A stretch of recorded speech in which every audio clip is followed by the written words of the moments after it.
you were all in the city of Enza when a catastrophic war was taking place, and Enza is ruled by a very paladin and cleric inspired kind of like holy order of sorts, and they are referred to as the Radiant Vanguard. They rule the town, they watch over it. They're kind of just like a council of many people, but they stand for the typical things you'd see a paladin order standing for. They honor like justice, truth, protection, and they're not even culty. Like, they're actually pretty legit. They're just a group of people that is just like for the greater good. Let's just help people. You know what I mean? So the Radiant Vanguard is the government of Enza. And this terrible catastrophic war against this crazy necromancer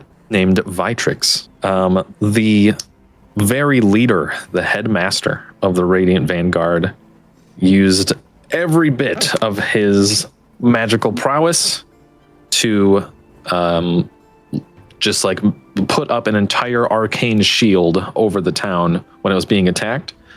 And it was a crazy spell, and it drained the heck out of him. And it even like ripped up some crazy wild magic stuff that happened.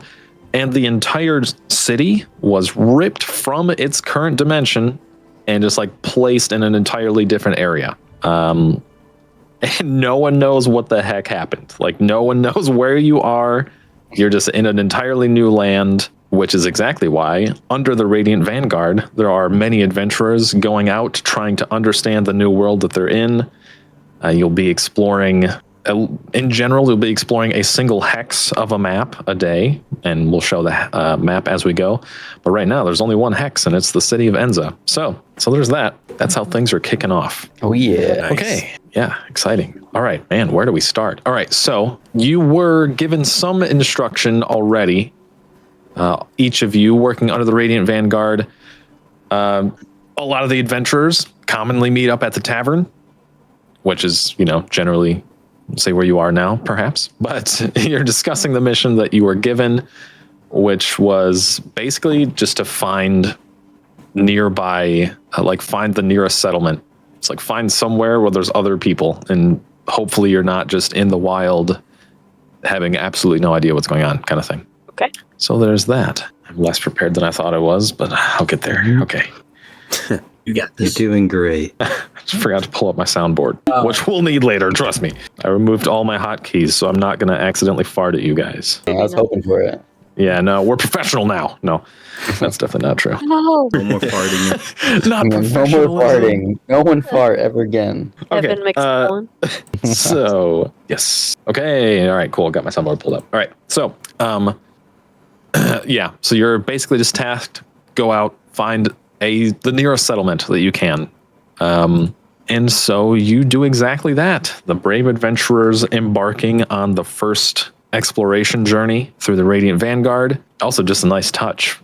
When you joined the Radiant Vanguard, whether it was just after the catastrophic events or before, and you've always been a part of it for, whatever, your whole life or whatever, as a martial class, you gained the title Knight.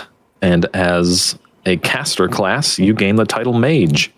And that may even end up being like a respected thing in town or other settlements as we explore one way or another. So that could get you somewhere maybe. But just so you know, you have official titles under the Radiant Vanguard. So that's fun. But Do we all have something different? it's really a class-dependent thing. So you would be a mage, Emma, Nice. as Emmeline. I love that. And Okay. the rest of us knights. Yeah, right? We're all- I'm actually a mage this time now. Oh, okay. Nice. Yeah, there we go. Are you Two Varan today? mages. Yes, Yeah. I am. Team's more balanced. Varan Valus. Okay, cool. Okay, so before you actually commit to the first steps of exploring and going through your journey and all that, is there anything you wanted to do? Like, you are in a town where, maybe you could accomplish some things or whatever. Oh, also, every one of you, go ahead and start. The Radiant Vanguard has given you a per diem of sorts for this mission. All of you start with 500 gold. Oh, wow.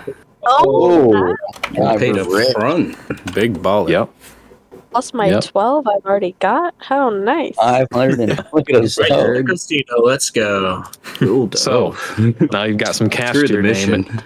Is there anything you would like to do here in town or anything like that before you actually are on your way to commit to this mission? Listen, if we all pooled our money and put it on green, It's a bad idea. Green's the worst one, man. You guys should do it. You should absolutely do that. This is half a casino. Oh, there's always some gambling happening at the tavern. So we might have to investigate. Find the nearest roulette wheel. Right. Yeah, it's like the city or whatever freaking out that we're in the middle of nowhere now. yeah, 100%. I will say that there's been some time that's passed, like maybe at least a month. That's something we might dial in as we go. But we'll say for now, at least a month has passed. And yes, like everyone in the town is just like their lives are uprooted. A lot of the people that are merchants in town haven't had supplies recently. And so they're freaking out. They're like, they can't provide what they would normally provide. There are a lot of very significant outcomes and issues based on the fact that you are uprooted from your normal land. So yeah, right about now, some people are just accepting it, but a lot of people in town are just like, we're screwed. A lot of people are even of the mindset that's like, we should have just died. It would have been better off, so it's just crazy. So it is hectic. All right. I don't know if I want to do anything in town. It sounds like our main goal is to go outside of the barrier and see what's up, and I'm down to get that started. Oh, with my bonus, I'd like to buy some potions first. Okay. That's We smart. can do that. Maybe some food. I would like to know how much my gold gets me. So do I have $500 more or less? Yeah, absolutely. That's the easiest way to view it for all of us, pretty much. So assume you've got $500 with you. We So- need to stock up on things like food. Food is something I'll say kind of conveniently. Every session will start at Enza for the most part and end back at Enza. So we'll say that rations really aren't something you got to worry about. You have enough for your mission, generally Okay. speaking. You know what I mean? Okay. Nice. But potions. But potions, you are potionless currently, and that is something that it seems, Eric, you're trying to fix. So that's an option. Yeah, You might as have- well. Around. In the rule book, is there like items that you can buy, or Not necessarily in the rule book, but anything that you could possibly think of. Who needs rules? Yeah, there are some Fair. examples of weapons We are and the rule. stuff. Yeah, if you open Yeah, up that's the beta, it's on like page 73 or something that has a list of all the weapons if you wanted more. Yeah. My character starts with, was that 2 or 3 weapons? I gotta find that again. So I chose hammers. I got some hammers. Okay. If that's still a thing. Hammers exist in this realm. Just little mini throwing hammers. Hammers are outlawed. No more Like you're hammers. hitting a nail with these hammers. I'm not using her for that, but Okay. So the city of Enza does have plenty of shops. There's herbalists, general goods. There is a scribe. Tons of shops. And Possibly definitely some scrolls. places you could go to find. wait, we can buy Story. spells. by scrolls, maybe. Sure, We yeah. gotta look. Absolutely. Roll Yeah, this around a little there are bit. spells that are magically stored on scrolls. Some scribes may be able to hook you up with that. There's all kinds of stuff. Is that something you come up with? Like what kind they have in stock? Yeah, for the most part. Or generally, we collectively come up with it even, really. So if there's, like I said, if there's something that you're thinking, you're like, I want this thing, then you just say it and then we find it. But otherwise, yeah, I can give you some stuff to lead you at least, hopefully. Well, Okay. where is the most important shop? The magic item shop. The magic item shop. If there even is one. Right. Let's see here. And so there is, wow, surprisingly, we might have to make one. I feel like we have to have a magic shop, and for some reason, Enza doesn't by default. So I feel like First maybe we goal make one happen. We're here. starting a business. Yeah, I was going to say, I Oh, smell a yeah. business opportunity, everybody. That is possibly what's magic going to item happen. we collect. Maybe it could one you help them, they help you kind of deal. especially if it'll help other adventurers figure out the rest of their situation. So that's something we could do. The herbalist, you are aware, does sell potions. I know you brought that up specifically. All right. The herbalist Murdion does sell some potions. And That's my first goal. I'm acquiring It's potions. Yeah, Okay. some of those health potions. yeah. Okay, sounds good. Okay, so you could head there. Help potions run about $100. Literal building, not very big, but Murdion is there, and he's a little gnome guy, and he's like, if you pop in there, he's like, yeah, of course, I've got plenty of potions. What do you? It's $100. We can make a trade here. $100. Jesus Christ. $100 a potion? That's outrageous to me. This guy, I tell you. He just like. He immediately just starts screaming back, and he's just like, listen, my whole life just got uprooted. I don't know what to tell you. I'm waiting on supplies and stocks. I haven't restocked, and I don't know how long this has happened. He just basically starts fighting back. He's like, $100 or nothing. Are you the only herbalist in town? No. And he hesitates. He's like, well, no. There is another herbalist in town. Going over there then, buddy. Sorry, little gnome boy. Mordecai. You have a price matching policy? Right. He's like, well, there's Mordecai, and Mordecai's weeds. That place sucks anyway, and he doesn't have potions, probably, I imagine. All right, I'm going to Mordecai's. I might have to check out Mordecai's real quick. Give me a rain check on these potions. Yeah, you're good. Okay, he will basically just, as you're kind of walking out, let's see, one or two people, who said they were walking out first? You're like, all right, I'm going to Mordecai's. Who said that? The whack and Trev, right? Yeah. Okay, both of you go ahead and roll influence checks. Oh, yeah. Oh, yeah. The hard sell. Advanced roller influence. Nice. Oh, yeah. Look at My that. influence 1. Do I add +1 to it or? Yes. Okay, that's not. Oh my gosh. Really? Oh, my God. Ella, Oh, my God. All right. That's I'm big. gonna All right, slow all right. walk out of the shop, kind of peering over my shoulder at him. All right. Yeah. You're free now.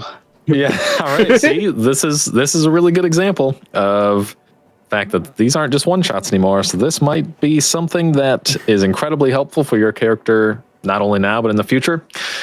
As you guys, proclaim, you're walking out of there. You turn around. You open the door of his silly mushroom house thing, and right away he's just like, "No, wait. I will give you. I mean, how many? Listen, I've only got." He kind of like counts through his inventory real quick, and he's like, I've got 8, okay? I've got 8. I'll sell you, if you buy all 8 right now, I'll sell them to you 50 gold each. Oh, That's pretty Half good. off. That's a the pretty best good I Pass can up do. on that. That's a pretty good deal. I can't pass that up. Yeah, I think that's a deal right there. It's like, all right, if that's a deal, it's 400 even. I don't care where it comes from, but you can have 8 of my greatest potions. Greatest as in normal. You trying to split this, Trev? Yeah, I'll do 200 if you do 200. That sounds like a good plan to me. Sounds like a good idea. All right, well, 100. perfect. He swipes your gold quickly, hands over the 8 potions, split them amongst yourself however you'd like. Make sure you keep track of them, because you'll want those. And you guys go ahead and keep the potions because I can heal or heal somebody else. So I'm good. If anyone needs a potion, you use it real quick. For these Can I healing chuck these at people too, or does that just hurt them? Generally, we'll say in this world, generally, at least normal potions have to be actually consumed to work. Okay. That makes sense. This ain't Baldur's Gate, Consumption. all right? You can't group everyone up and then break it at your feet and heal all of them at once. You can't do that. man. Yeah, that's the best fire, man. Right. does this guy sell scrolls? This guy doesn't, but there are plenty of He's an places. herbalist. There is a scribe in town that does. Goes by the name Aurelian. Okay, let's go meet up with Aurelian. All right. You make your way over to Aurelian's Ink and Feather. All right. And really, as soon as you get there, this could be a place that maybe you've been to already. Depends on, that's up to you, I guess. But Aurelian is there. She is wearing a whole bunch of makeup. Those of you that have already seen her are familiar with the fact that she just has weirdly dark and kind of spooky looking eyes. But yeah, she just wears a lot of makeup, super dark eyes. When you walk in, she kind of limps around a little bit too. And with like a very classic old witchy voice, she's, greets you and is just like, "Oh, hello. What can I do for you?" I think I'm looking for a scroll of invisibility. I think that'd be pretty sick to have. Wow, You got scroll it. of invisibility. Well, let me see what I have. And she kind of like shuffles around in some stuff that she has, and she pulls out a scroll. It'd be funny if you can't see it. Scroll's invisible. Like a scam. What are we looking at here? I would Yeah, lose it. what is this? She's like, "Well, here it is. This is the scroll of invisibility." It's invisible. Well, yeah, but look, and she kind of like moves her hand. And there's like a small, like a little ribbon tying it together. That's visible, and she's like, "Here we go. You just untie this ribbon, open this puppy up, and boom, the caster's invisible." All right. How much? Oh, easy. This would run you about 400 gold, I'd say. Yeah, that is like all my money. Don't be falling onto hard times, but this is highway robbery. This is my only invisibility scroll. I don't know. Sorry. Oh no, I don't think I can afford that. I think I want to save my money. Maybe I'll go without Aurelian. Suit yourself. I'll be here when you get back. Hopefully. I mean, who knows what'll happen in our given state. Oh no, nobody else buy it. I got a question for Aurelian here. Mhm. Do you have any scrolls that can like wrap people up and immobilize them? Oh, good question, handsome man. Listen, I have, I absolutely have a scroll of web. A scroll of web or multiple? Well, I have, let me see. She scrounges around for a second. She's like, "I have 3. How much are you selling them for? Oh, I don't know. Let's say these are around 300 gold each." Each. Yeah. Hold on. Let me see those things. Me being a spider, I wanna examine these webs. Are they up to scuff? Oh, okay. You're looking over the scroll.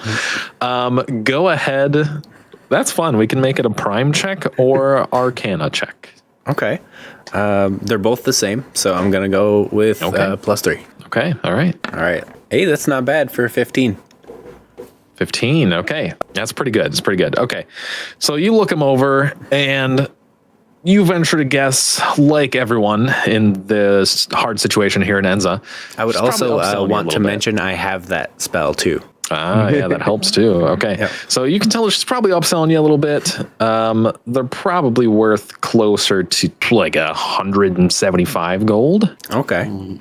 And I would look over it and really be like, where I come from, this is like 100, maybe 150 if you make it look pretty. And she'll kind of just quickly look at you and just be like, "Yeah, well, people underground have pretty terrible economics, don't they?"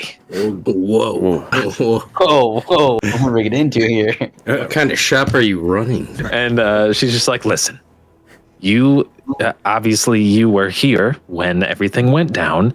We're all just trying to make a living.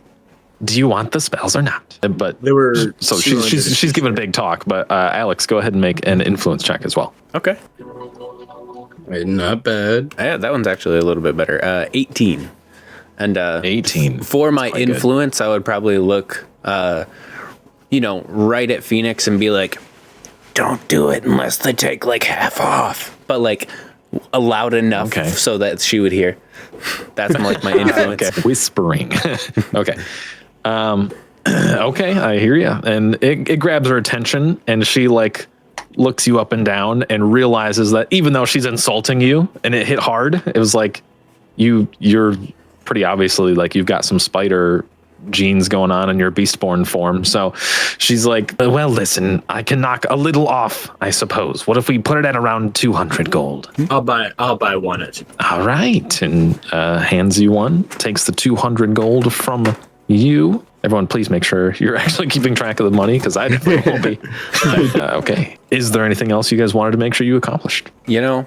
There is a store I was hoping to go to. Is there like any jewelers around, or maybe some general stores that might have a little bit of bling? There's definitely a general store that would have some things like that. A craft. Oh, there's specifically a craft house place that would definitely have something like that, I imagine. Okay. And a tailor. It's probably all the things. I might head over to the craft house if there's nobody else trying to get some spells. Yes, old Herger's handmaids, She's of trying course. to rip us off here. Yeah. Seems like we a need to trend gain a in little this more. city. Yeah, we need to Right. gain a little more influence or something. These people don't respect us. No. Even though we're knights and mages. Yeah, we didn't tell them that. We need to start saying we're knights. Put on my name card. Okay, was everyone happy with, maybe not happy, but was everyone satisfied enough with Aurelian? Yes. Yeah. Okay, all right. 2 stars. All right. We'll come back later. Alrighty, those of you following Varan, you would make your way over to Herger's Handmaids, and you find this dwarf as you walk in, who's just like full-blown frowning. Like you've never seen someone frown so hard, but it's also just his face, it seems. He's got cold, dark eyes and a really big lip ring, like way oversized. But basically, as soon as you walk in, he's just like, oh, well, I guess you're here for, and he kind of just looks around and he's just like, sorry, I gotta kind of gather myself. No one's been here all day. What can I help you with? Oh, my good man. It's nice to see you. I've been in the market for a little bit of jewelry to make these hands a little bit nicer. Do you have any emeralds that might bring the whole look together? Yeah, that's fair. Your hands look gross. Well, sure. I've got plenty of gems here. You said emeralds? Yeah, something green. It kind of goes with the ensemble, you know? Right. Very good. Makes sense. I could sell you. He kind of just like pulls up a nice little like, solid sized emerald. And he's just like, I can sell you one of these babies. They're around 50 gold. Okay. Is it just the emerald, or do you got it on a ring, or maybe any other types of jewelry? I can mount it on whatever you want for, I don't know, maybe 10 more. Make it 60 gold altogether. Okay. So I want to get 2 of them matching and put them on each hand for something later. All right. Let's get through that then. And he quickly starts mounting them in whatever item of jewelry you'd like, rings or whatever. And he hands you 2. What'd you have him make with the emeralds? Just rings that were maybe placed in with like a leaf type looking Cool. jeweler engraving, but Very nothing good, too very fancy good. to make it incredibly expensive. Okay, very good. He's like, all right, well, since you bought 2, it would have been 120, but how about 110 and we'll call it even. You know what? I like the cut of your jib. Let's make it 100 and call it a day. Guys got some All fine right. pricing here. Yeah, that sounds great. Hey, you're not one of those, you guys aren't from the Radiant Vanguard, are you? We are. May know. Oh, I'm. Oh. We have a cover to keep. Prices are so canon? cheap. Is that in game I don't where, trust like- this guy. Yeah, some people are like, yes, others like, no. Well, just like you fella, we're new here. Oh, all right, that's good, because I really want to give the Radiant Vanguard a piece of my mind after they screwed us out of our hometown. Yeah. Hate them. Yeah. You know? They suck, right, man? All right. Yeah. Let's get out of here, guys. Yeah. Is there anything else I can do for you? You got any gold rings? Of course. Just the gold rings. 10 Just gold can 4 be fashioned gold into a rings, ring easy. Yeah. I just want 4 gold rings. Yeah, sure. I can make those up for you in no time and run you 40 gold. Alrighty, perfect. I'm gonna take those. All right. Quickly fashions them. Actually, he's probably already got some made, I imagine. So he'd hand those out to you. I grab them. I just put them in my pocket. Be funny if you about, just took the piece of gold and then punched a hole through it and gave it back to you. 50 gold. What are you mumbling about over there, Blondie? Oh, I was just wondering if you had any rings that make you go invisible and maybe makes you go a little crazy the longer you wear it. Aging. Any rings like that? Wow. His It's like eyes you're go, looking for something. his eyes go Something just we like don't. super wide for a second. And he's just like, no. Okay, I guess I'll search in the local caves or something. Might be in there. Pretty sure they're holding it for the years. Yeah, no, I definitely don't have that. It's a little suspicious to me. I know, I am wondering why his eyes went wide. We've heard about this ring. It's only the legends. Seems like you might know something. Yeah. Let's yell at him. Give me that ring. I don't have that ring. All right. Yes, I know I've you heard of got it. I've heard of it. I don't know it. I don't have it. Change the stories now. Right. That's what I heard before Gimli. Gimli. It's like my name's Herger. Not I like Gimli. Gimli better. I'm gonna call you. That's funny. Well, listen. Is there anything else anyone needs help with? I'll happily. I mean, you're making me money here, so. I've got everything I need. Yep. I'm safe. Would he Hey. sell any like rings or anything that have like buffs? You know, that do anything special? Any enchantments? Magical property. Oh man.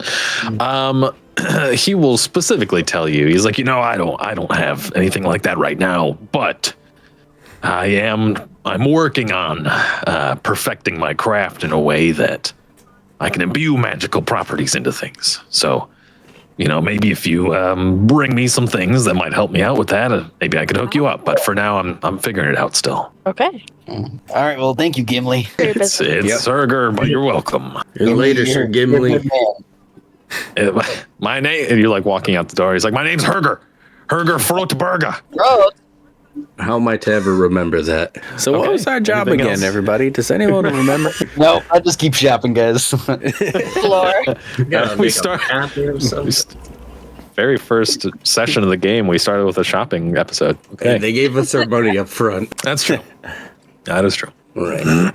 Our task. What was our task? We need to establish relations with settlement somewhere close or find people. Maybe Okay. we should look around the town and ask around if there's been any newcomers. Yeah, let's see if anyone's made any contact with anyone. It's been like a whole month since we've been here. Right. Gotta be at least Okay. somebody nearby. Cool. We'll make this kind of fun and interesting. Everyone, go ahead and make either an investigation check or an influence check. You get to pick. I'm gonna Yep, do take your influence. pick. Oh, man. Oh, I got a Okay, 20. I promise I'm not cheating. Dang, there's some high rolls here. Not too bad. Just not me. Yeah, that's true. Okay. All right. So let's see here. Ben and Eric, you guys both got 20s, dirty 20s. Yeah, dirty 20. Okay, Dirty cool. 20. Technically, were you rolling for influence or investigation? Influence. I was My rolling for investigation. Not good. Okay. All right. Okay. So you guys do some walking around town, meeting random people, especially the people you think are avid travelers. People traveling with packs or carts or whatever else. And eventually you do find there's a few people that almost seem to be just like making crap up. And it's really annoying. And you're like, all right, not sure the motivation here. But there are a few people that have a consistent story that there seems to be a nearby settlement. And the settlement is not like huge or anything, but they have a really interesting like tree in the village. And they're like, we gotta go, there's even been a few people that are like, I hope the Radiant Vanguard sends people there because they've got some trade opportunities, so you hear about this town that is called the town of Guja. Guja. Town of Guja. There's a tree there, you say. We can harvest this tree. I was going to say, what's so special about this tree? Did we get any information on that? I mean, I probably didn't with my two, but I'll say there was two high rolls there. So I would say that you would find that the tree has some sort of very unique fruit that is really valuable. Are You're there not sure typically exactly trees why. in this new land? Yes. So Okay. far, the vague reports you've got, you seem to be in this weird realm where you aren't the only misplaced thing. There are a lot of different random things that, like, there are entire statues that seem to have been like ripped out of like desert-worn areas that were made of sandstone and things like that, and just like placed in the middle of green pastures. And just a bunch of random, almost like a weird Land of the Lost situation going on, where occasionally things seem to just appear in this land, not too unlike Enza. But otherwise, it's a normal land with relatively normal biomes and things like that. So there's trees, yes. All right. Had to make sure. I suppose we're not in the tavern anymore, so let's just head over to the little transition page here. Okay, so Anyway, you do find all that out. Seems to be the nearest settlement, and something about it worthwhile at least. Do we know which way it is? Like which direction? Yes, they would have described it to you, and generally, it seems to be to the northeast of you. Right. But yeah, All Ready right. for a hike. I say we head out northeast. Yeah, we might as well. It's definitely not a road out that way because, wild and all that. But is it super far? right. It's not terribly far. It would be less than a day's venture, especially if you were to you'll say you spent a day preparing for the mission, and then you could even rest tonight, leave in the morning, and get there, early kind of deal, and yeah, it wouldn't be too bad. Okay. Well, I'm ready to go. So- I got all the supplies on my back. Yep, I'm ready to go here. All right. Let's head Very off. exciting. So As prepared as I'll ever be. Right? You guys do your thing. You make a day of shopping, preparing for the mission in many ways. Hopefully everyone kept track of everything they've spent and acquired. But basically, you set off early in the morning to actually explore this rumors of this new settlement, and you arrive there the next day before too long. It's less than a day's travel from Enza. And right away, you see on the horizon, you see the town of Guja, and it's a little settlement. Most of the houses and buildings there seem to be made of wood, not too heavily structured. They don't have city walls or anything like that. Bigger than a village, but not nearly the size of Enza. Generally speaking, it would look something like this. Oh. So you make your way to the town of Guja. Very interestingly, pretty quickly, you see that there is a large tree kind of just in the middle of this village. Not necessarily visible in the picture there, but you can see the tree from many perspectives walking around and entering the village. And there's a few people that I'd say as you're entering the town of Guja, there is one one guy that kind of just obviously a guard of some kind as you're entering the actual entrance of Guja, and he kind of quickly flags you down, and he's like, stop, what brings you to Guja? Official paladin duties. Paladin duties, eh? Paladin of what order, friend? There's others. That's a good question. He's like, I'm not gonna give you any suggestions, it's your order, isn't it? Yeah, but what are the cool ones? And right away, he's kind of just well, listen, if you don't have a reason to enter Guja, we've got our own issues going on, okay? So if you don't have a reason to be here, I'd like to send you on your way. How long have you been here, friend? So this guard you're talking to, he's just a normal human. He's a larger guy, but he's just a dude. He looks older. He's got really wise looking eyes. He doesn't look as intimidating as he sounds or seems by any means. And his nose is pretty crooked. Looks like it got busted a couple times. But basically he's just I grew up in Guja. I've been here my whole life. And has Guja been here your whole life? Oh, I see what you're asking. Yes, Guja's been here for many generations. We're not new here, if that's what you're asking. Okay. And where is here? Where is Guja? Oh, what do you mean, friend? Are you guys new? New to? Are you recent walkers? Oh yeah, we just kind of just plopped down here. Yeah, Oh. it wasn't really my choice. A beard here. I'm just trying to Interesting. get a layout here. Yeah, I'm scared beyond all belief. Just saying, well, don't be scared, old man. It'll be all right. Old man. 24 He just looks at you and he's like, I don't human know. years. You're all new here. The whole group of you. How was that possible? We set up a little camp not too far from here if you want to come check it out. You could. And he's trust like, all right. us. To be clear, you mean that you are walkers? And he says the same word, but the context of what he's saying is you gather that he's saying he's kind of calling you out where you are newly transported to this land, dimensional Right. transplants of sorts. So he's just you're all walkers. Yeah, my legs I work. suppose so. Yep. Two legs, all of us. They work very well. Interesting. Well, if you haven't learned yet, the land is called Katarana. And well, I guess welcome to it. It's a nightmare of inconsistency, from what I understand, but it's normal for some of us, like me. So we didn't die, and we're not in the afterlife. Unfortunately, not. Shucks. I asked him about what's the deal with the tree, that big tree we've seen from. Oh, sure. And like even now, he kind of like looks over his shoulder, and you can see it on the horizon, like in the middle of the town before you even enter. And he's just kind of looks at you guys, and he seems a little bit hesitant to answer. And he's like, "That's the Corvu tree. It provides a very unique fruit that has sustained this village for a long time. Well, since it was a village, I guess now you call it a town. But it's unfortunately seems to be under some sort of illness, I guess you could say. And so the town's a bit frenzied about it, hence the rude welcome. So sorry for that, but where exactly were you paladins from again, if you don't mind me coming back to that? Can't remember the name. I was trying to find it. Radiant Vanguard. Heard of it. We're from the city Nice. of Enza.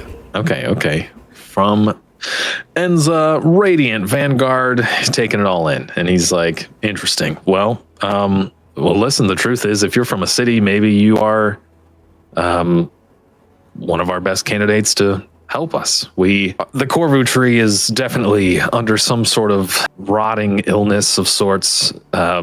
The fruit it has is incredibly valuable. If there's some way that you could help us, even the city, not you specifically. I mean, you're only a few people, so he's just like immediately doubting you.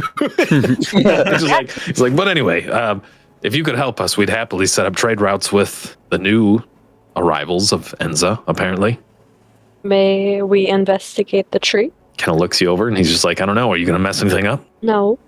Early done. Look at us. We look trustworthy, don't we? We are. Roll More an influence check. important that we're friends.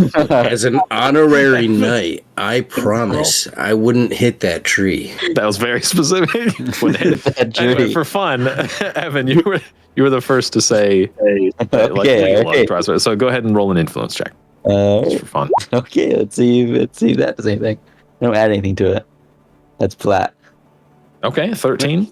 13's not bad. He takes it your word. He's like, I really don't know what to think of you guys, but yeah, all right, I trust you. You're welcome to investigate the situation. There's a lot of locals are blaming a nearby small civilization of Myconids, but I really don't think it's them. But you're welcome to investigate the situation. That's the only lead I have for you. Don't screw anything up while you're here, please. And before he goes, can I ask about like the fruit? Does he have any of those that we might be able to investigate, or are they all gone? Ooh, interesting. Okay, let's have Varan roll an influence check as well. Okay. Yeah, are these fruits dying? It's like what keeps the city alive, right? So are they out of them? Oh, dang. Or is it literally just a source of food for these people? Right. Okay. You said influence? Yes. Okay, so that's a dirty 20 for me. Very good. Okay. All right. So he kind of looks at you, thinks it over, and he's just like, listen, this is my last ration of the Corvu fruit. So he kind of reaches into his pocket and in like a small cloth unwraps just like a dried wedge of almost looks like a mango, just like, like the dried mangoes. And it's just a slice. And he's like, this is the last ration I got. So hopefully it goes to good use. And he hands it right over to you. And like, it's immediately, as soon as you touch it even, you like, how old is Varan? I would say I'm probably like 25 at least. Not too old because I just left from where I was to this big city, and now I'm kind of a refugee of it. That's pretty funny. Interesting. Okay.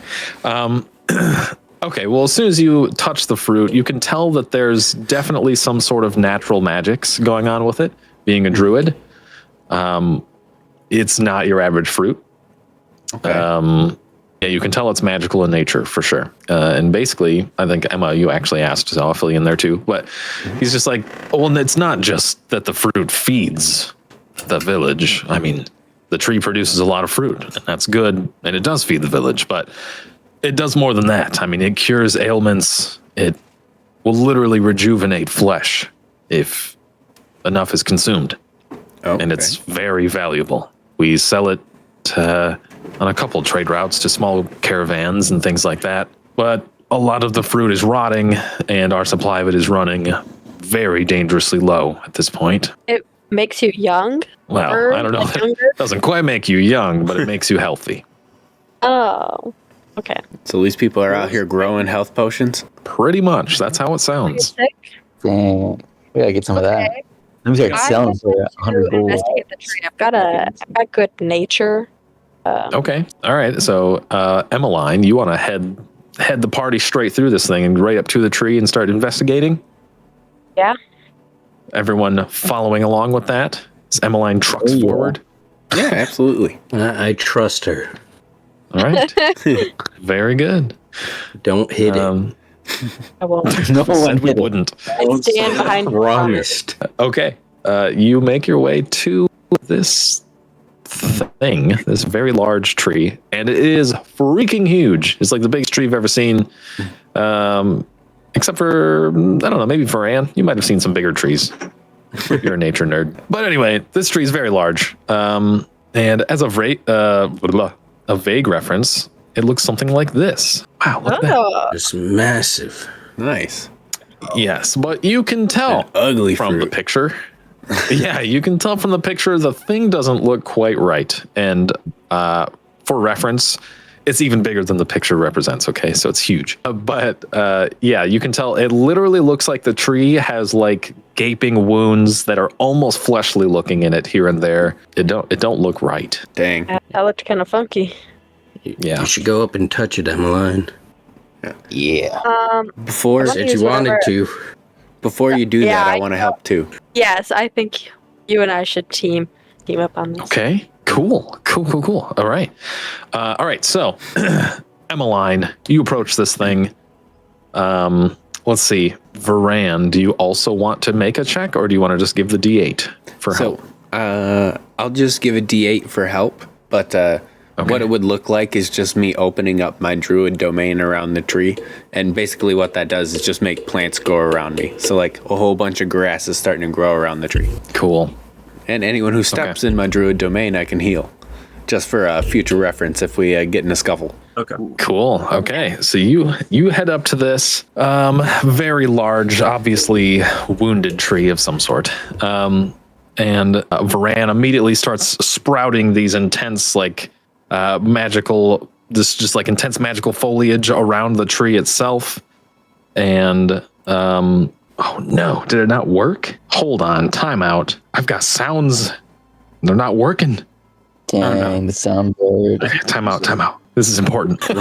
It won't take long, but it'll be worth it. Trust me. It's just a fart noise. No, definitely not. Learn a lot. That would be stupid. Tree fart. Not the tree tooting. Tree's farting. There's definitely something wrong. Okay, let's try this again. See if this will work like it was supposed to the first time. Okay, so you go up to the tree. And when you do, you sprout a bunch of intense magical foliage around the tree itself. And Emmeline, you head up as this druid domain kind of circles the tree. Go ahead and make either an investigation or a nature check and add a D8 after. Nature check. Okay. So I'll do that and then do that. Okay. So 19. Okay, 19's good. quite solid. Okay, all right. So you can tell that there is some sort of parasite, and it's like not one that you can see currently. You can see the effects of it, but you venture to guess that there is some sort of parasite just like rapidly deteriorating this tree. And it seems like the way it's spreading up, you see a lot of the like rot of the tree is actually starting at the base. Like the very farthest tips of the trees seem to be fine, or like the branches seem to be kind of healthy and fine. So it seems like maybe a root system issue or something like that. But yeah, you can definitely tell that it's some sort of parasite messing this thing up. So this could potentially be an isolated problem just in this area, not from like an outside source. Could be. Could be, yeah, We it's possible. asked if this tree started to die once the worlds converged, or was that after the Ooh.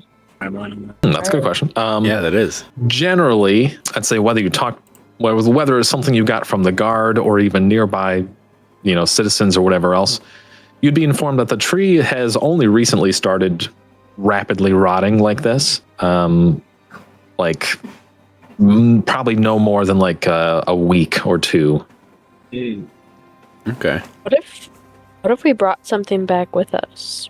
I mean, this is the closest town, right, to us? Yes, if that was a question for me, generally, yeah, this seems to be the nearest settlement. Okay. Mhm. So if it's It's like probably all our fault. if it's like messed up roots or something, is there a way to like tell what's going on with the roots? Maybe you can dig down with my druid's domain, or maybe see if there's like fungus growing on it or something. Okay, sure, absolutely. In fact, since what you've already learned, that'd really just be a matter of maybe uncovering some roots or doing some classic druid stuff, like you're saying. So I'm not even going to have you make a check for this. You will see that the further down to the roots you get, or like the further you uncover the roots, it definitely seems like a root issue. Like there is something, maybe even like directly like where the tree is, one way or another, in the root system or something. Like it definitely seems like that kind of issue. Okay. Okay. We have to find that there's something underneath the town. Just go back and ask that guy. Yeah. Let's see what's Any underneath. caves underneath the town? And he said something about like myconids, and those are like mushrooms. So like, is there mushroom fungus, or I guess mycelium, messing up the Oh. roots or something like that? That's right. That's what they were blaming, right? All right. Go ahead and make an awareness check. Everybody? Yeah, everyone, every single person, make an awareness check. Oh, As soon as yeah. Varan brings up this concept. Oh, Alex. Wow. Every time. Look at the scale there. Okay, Oh, well you I can't. got All right, there's my plus level. 5. I got plus my 5 to gosh. my 20 as well. Okay. All right. Okay. So Emmeline's definitely got the highest check. So Varan, you bring up the concept. You're like, well, the guy mentioned something about myconids. Is there any mushroom funguses, whatever, fungi? And Emmeline, you look around, and right away there is one thing that sticks out to you, and it just kind of like feels, it feels counter. Like the goodness that powers your radiant magic, something about it just feels like way off. And like you kind of just like reach down and pick off this one piece of fungus off of one of the root systems. And it like, as soon as you pick it off, it just like it's in your hand and you're examining it, and it just like it glows this like bright pinkish, just like hue for a second. And then literally just like bursts into kind of like the spore flame that kind of like, turns into just like pink spores and kind of floats around you for a second. And you definitely, it's kind of gross. And you like, start coughing and everything else. And it's nasty. It's nasty. And It was attached to the tree. it was. So once it's not attached anymore, it dies off. Is that what just happened? That's definitely what just happened, at least. Yeah. Oh. So it needs the tree to live. Oh, that's terrible. How do we get rid of this stuff? Without knocking down the tree. We could start digging a hole. Yeah, let's start digging. Well, if it is those fungus people, right? Maybe they have the solution. Is there a settlement of myconoids nearby? So before long, you guys get the concept. You ask around one way or another. Would you be looking for citizens to ask or guards? I'm curious. I want to find that guy from earlier. Mainly guards, because he seems like he'd have more information that a regular citizen wouldn't have, Okay. Yeah. You're going right back to that first guard that met you. I'm gonna try and find that guy. Yeah, he sounded Okay. like he was going on. Okay, sounds good. He's in the exact same spot you left him, kind of near the entrance, still flagging down people here and there, and really just kind of generally, calmly trying to keep the town protected. But you find him again, and as you approach, you kind of like sneak up on him. He doesn't even realize you're there until you're there. So what do you do? What do you say? Gonna scream "Hey" at him very loudly. All right. He will jump hard for sure. drops the spear he's holding completely and then like rapidly reaches down to pick it back up and like turns it on you. And he's just like, oh my gosh, why would you do that? Why would you do that? I figured we were friends. You do that. You scare each other. That's what we do back at home. It's a tradition. You were unsuspecting. Yeah, it didn't seem like you were too prepared for that. You gotta be prepared at all times. It's like, all right, okay, well, great. Try not, please don't do that here. That's not what we do here, okay? I'll try to remember that. Did you want something? What Yes, was that we about? have new information about the tree that you might not know. Okay, what'd you find out? It had this like new type of fungus that I've never seen before. And I've worked with nature my whole life, and it seems like it needs the tree in order to survive, and that there's potentially a bunch of it beneath where the roots are. All right, right away you hear him kind of mumble, and he's just like, wow, maybe he's like, wow, maybe Davin's myconid theory's right. Well, there is a relatively nearby cavern system that every now and then myconids come up, and they are even seen in town occasionally, but not They're too not commonly. hostile? No, oh no, not at all. They're quite friendly. A lot of people are kind of scared of them, as I don't know if you've ever met a myconid, but they don't really have mouths or faces, but they can still speak to you kind of like psychically using spores. It's a whole weird thing. So I grew up in the Underdark. There was a whole bunch of them. They look kind of scary, but like, they're harmless. It's like the teddy bear of the Underdark. yeah. And he kind of looks at you and he's like, yeah, that actually makes a lot of sense. You kind of look like you came from underground, I guess. So yeah, I don't have a problem with myconids, but maybe this is that kind of issue. And he kind of just like points you over. He's like, that right over behind that hill, crest area describes where you could find like the entrance to these caverns. And yeah, he's just like, if you wanted to check it out, that's where the myconids hang out. But again, just Is it close to the tree? it's not very close to the tree. It's like actually just outside of town, kind of just like behind a little hill area, just like a little grassy, like a meadow area kind of thing. And he just basically describes this one rock, and he's like, once you get to that one rock there in that meadow, you'll see there's just a big crack in that rock, and that's where the myconids come out from, at least. But again, he's just like, please just be careful. We've never had an issue with the myconids before, and generally they're pretty nice. So I don't want to believe that it's them, but it's possible. All right. At the very least, maybe they have a solution to this problem since they're familiar with it, potentially. Yeah, we should totally Fair check enough. these guys out. All right. Well, I'd like to ask him first, how much do potions typically go for around these parts? Potions? We don't really sell potions. I guess maybe we'll start now, depending on the fate of the tree. But normally we just rely on the Corvu fruit. And how much would you sell those for? Right. Corvu can go for a lot. I mean, they're pretty large fruits.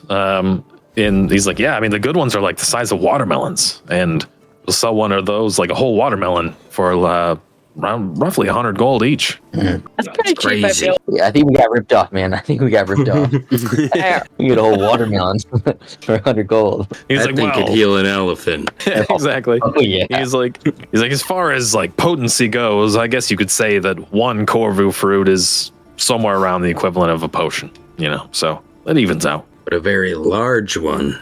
Yeah, so there's like, you have to eat the whole thing to get the prospers from it. I mean, kinda, yeah, actually. Oh my god, you have to To eat a feel whole like- one. That sounds awful. I feel like you just put down a shooter, referring to a potion. He's just like, yeah, I mean, you just pretty much the whole thing. Normally we don't do that. We'd eat them kind of sparingly, but I mean, whatever, yeah. Now in a fight, does your opponent respect the fact that you're eating such a large piece of fruit? And he kind of laughs and he's like, I mean, you can try that in a fight. I mean, thankfully we don't have many fights, but if I did, I'd probably just bring a potion. Okay. You guys ever have any like contests where you guys eat the fruit and see who could eat it the fastest, or? Oh, absolutely. And it's hilarious because the first person that throws up immediately feels better. Like, just eat more. Wow. They're like, well, I feel great. That sounds like my kind of game. It's pretty silly. It's a good time. we have to heal this tree. Yeah, we need this game, guys. See, this is the hangover cure, y'all. Yep. Okay, let's go to this rock. Go to this hole in the rock. All right, you guys make your way over to where he described the cavern to be, and really, as soon as you like clear the little hill, you see the big rock, and already there's two myconids that are literally just kind of like, they're just like mushroom people. They're just like kind of like thin-looking, vaguely humanoid shaped, but a little more like lumpy. And they've got like big mushroom cap heads. No faces, no like nothing like that. You can't even really tell which side of them is like the front or back. They're just kind of like a lump that's like humanoid-ish shaped. And you see two of them just kind of like chasing each other around, seemingly playfully, like right in front of this little cavern entrance. Okay. Right? Can we just go in? Is there somebody blocking it? I would probably approach them cautiously, maybe call out to them a little bit, so that way they don't feel like we're, gonna hurt them. Okay. I'm gonna run up waving my hands at them, just so they can see me. Okay, fair enough. Either way, really, as soon as you approach, as soon as they notice that you're there, you see them kind of like look over at your group and then back at each other, and they kind of just like are just like motionless for a second. And then they quickly seem to just kind of like flee and run away into the caverns. I'm gonna chase them. Guys, I think we probably shouldn't scare the children. Right. Need answers. Okay. I'll stop waving my arms around. I won't chase the kids around. Okay. So we pursue them in the caverns then. Okay, sounds good. So immediately you kind of make your way through. The entrance there itself is quite a tight squeeze, but I'd say Trev might have a bit of an issue, possibly. Yeah, this is a little cramped for me. But after a little elbow grease, you do make your way. Bought some butter. Yeah, right. you do I left make my your butter, way into the my cavern. butter at home. Really, as soon as you enter the cavern, there are like immediately a bunch of like bluish, hued like bioluminescent mushrooms, kind of just like scattered along the walls, and it's super pretty. Like it's just like it's otherwise just dark, but there's just like an ambient blue light and hue kind of cascading through this cavern area, and you see in the distance the two childish like myconids just kind of like hobbling down the path ahead of you, slowly running away. But yeah. Do we have any idea how close we might be to more of these guys, or should we start trying to get their attention, see if they want to talk to us? I would say that you can see far enough through the cavern, the way that it's winding, that maybe you follow them for a little bit, but you actually see that the cavern kind of continuously opens up into a bigger area, and you can kind of hear some like noises, like scurrying and just kind of like dirt moving around a little bit. Some noises like that, and you see like a bigger glow kind of coming from that open area down there further, and you see them kind of like the two myconid children eventually like slow down a little bit and then just make like a very ginger like hop down into that area. That's probably where they're hanging out for the most part. Well, they definitely know we're here. Do you guys just want to go over there and see if there's anything up with them, or should we do something else? I think you should take the lead here for sure. Okay. Yeah, these caves do kind of feel like home too, and I've kind of talked to them before, so I'll warn you, it's really strange when they start talking to you, because it feels like they're right behind you when they talk to you in your head. I hate that. Yeah, a lot of people do. All right. So without delay, then you make your way actually into their open little civilization there. And it is super cool. Like there's a bunch of like big stalactites and stalagmites that are just like covered in this blue fungus, and there's just like mushrooms everywhere. All of them are bioluminescent. There's even like some crystals here and there that are also giving off their own lights. It is like one of the least dark caves or caverns you've ever seen, and it's very nice.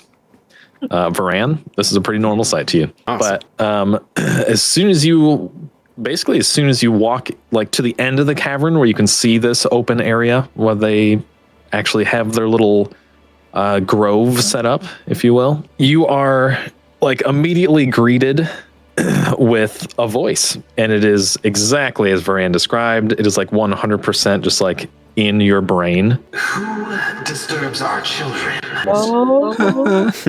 look what you did, Thwack. Who is this? This is all the wax done. We've come to talk. Are you inside my body? Are we speaking to the monarch? Okay, so pretty much right away, there are like a bunch of the Myconids that are just hanging out there.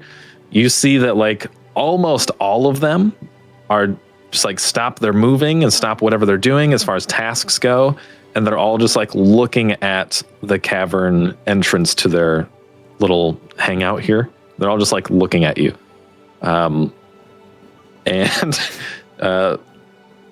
I don't want to keep turning it on and off, but basically that voice just kind of continues, and it's just like, they're basically just like, are you here to cause us harm? No. We No. just have some questions about the town of Guja. All right. A few of the Myconids kind of turn and just do their own thing. And you do see one bigger, kind of uglier. It's just like a much lumpier fungus type of Myconid, and quite a bit bigger too. And he kind of just like very casually like walks and almost like skates on the ground as he's walking, and walks like directly up to you guys, kind of before you actually like enter into their encampment. Walks up right to you, and yeah, so now you're face to face with this very strange looking glowy Myconid creature. And it's just like, if you're not here to hurt us, then what would you like?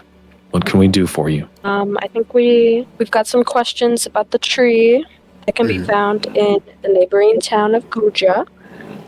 Do you know anything about it? Yes. And also, how long have they been here, too? Oh, good question. Okay. Well, first off, he's like, we know about the tree. We've lost many of our kin to the tree. To the tree. Yes, only recently, but many of our kin has perished. Because people think you're the cause of why it's dying? Or was this before the tree was dying? Can you catch its disease? I'm sorry, what did you say, Alex? Can the Myconids catch what the tree has?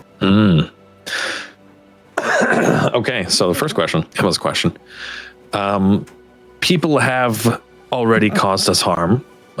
They do believe we are the cause of the issue with the Corvu tree, but sadly there is some sort of corruption further into the cavern that when we enter, we are changed or transformed in a way that is very hurtful to the hive mind. Oh, it's the same kind of corruption that the tree has. He seems a little bit confused, and he's like, I wish I knew, but it's definitely related. When did the corruption start? Recently?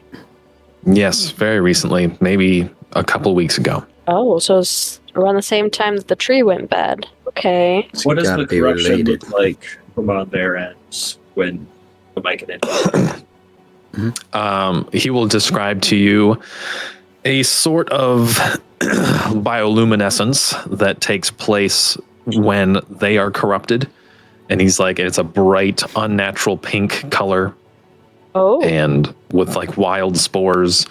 Basically, he describes a very similar situation to the piece of fungus that you picked off, Emmeline, that you picked off the tree's roots. So you've found like no solution to this corruption yourself? Well, anytime that we venture further to try to fix the situation, we are prone to becoming corrupt ourselves, and we just try to leave those that are corrupt there. Okay. Do we know if other creatures can be affected by this? Because we touched the spores. We touched the infection on the tree, and we were near it, and none of us have any effects. Well, Emmeline touched it. I didn't touch By it. hitting it? There's no we.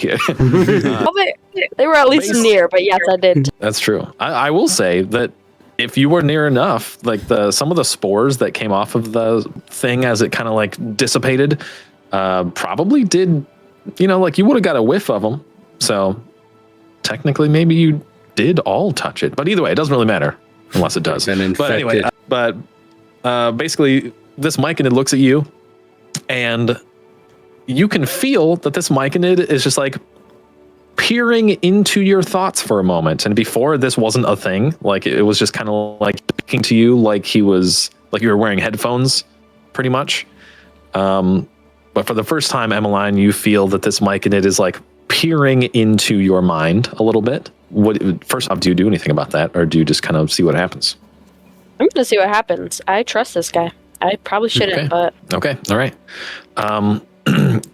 Yeah, you can feel. Basically, he's just like the Radiant Vanguard, huh?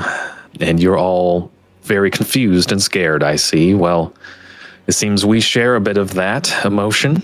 The fact is, we can affect most humans and those above ground. And I imagine that whatever this corruption is that hurts us, you could be affected by in one way or another, but maybe not as physically as us. I'm curious on if we can investigate this cave. Maybe there's a source in there, unless they didn't see anything the times that they went in.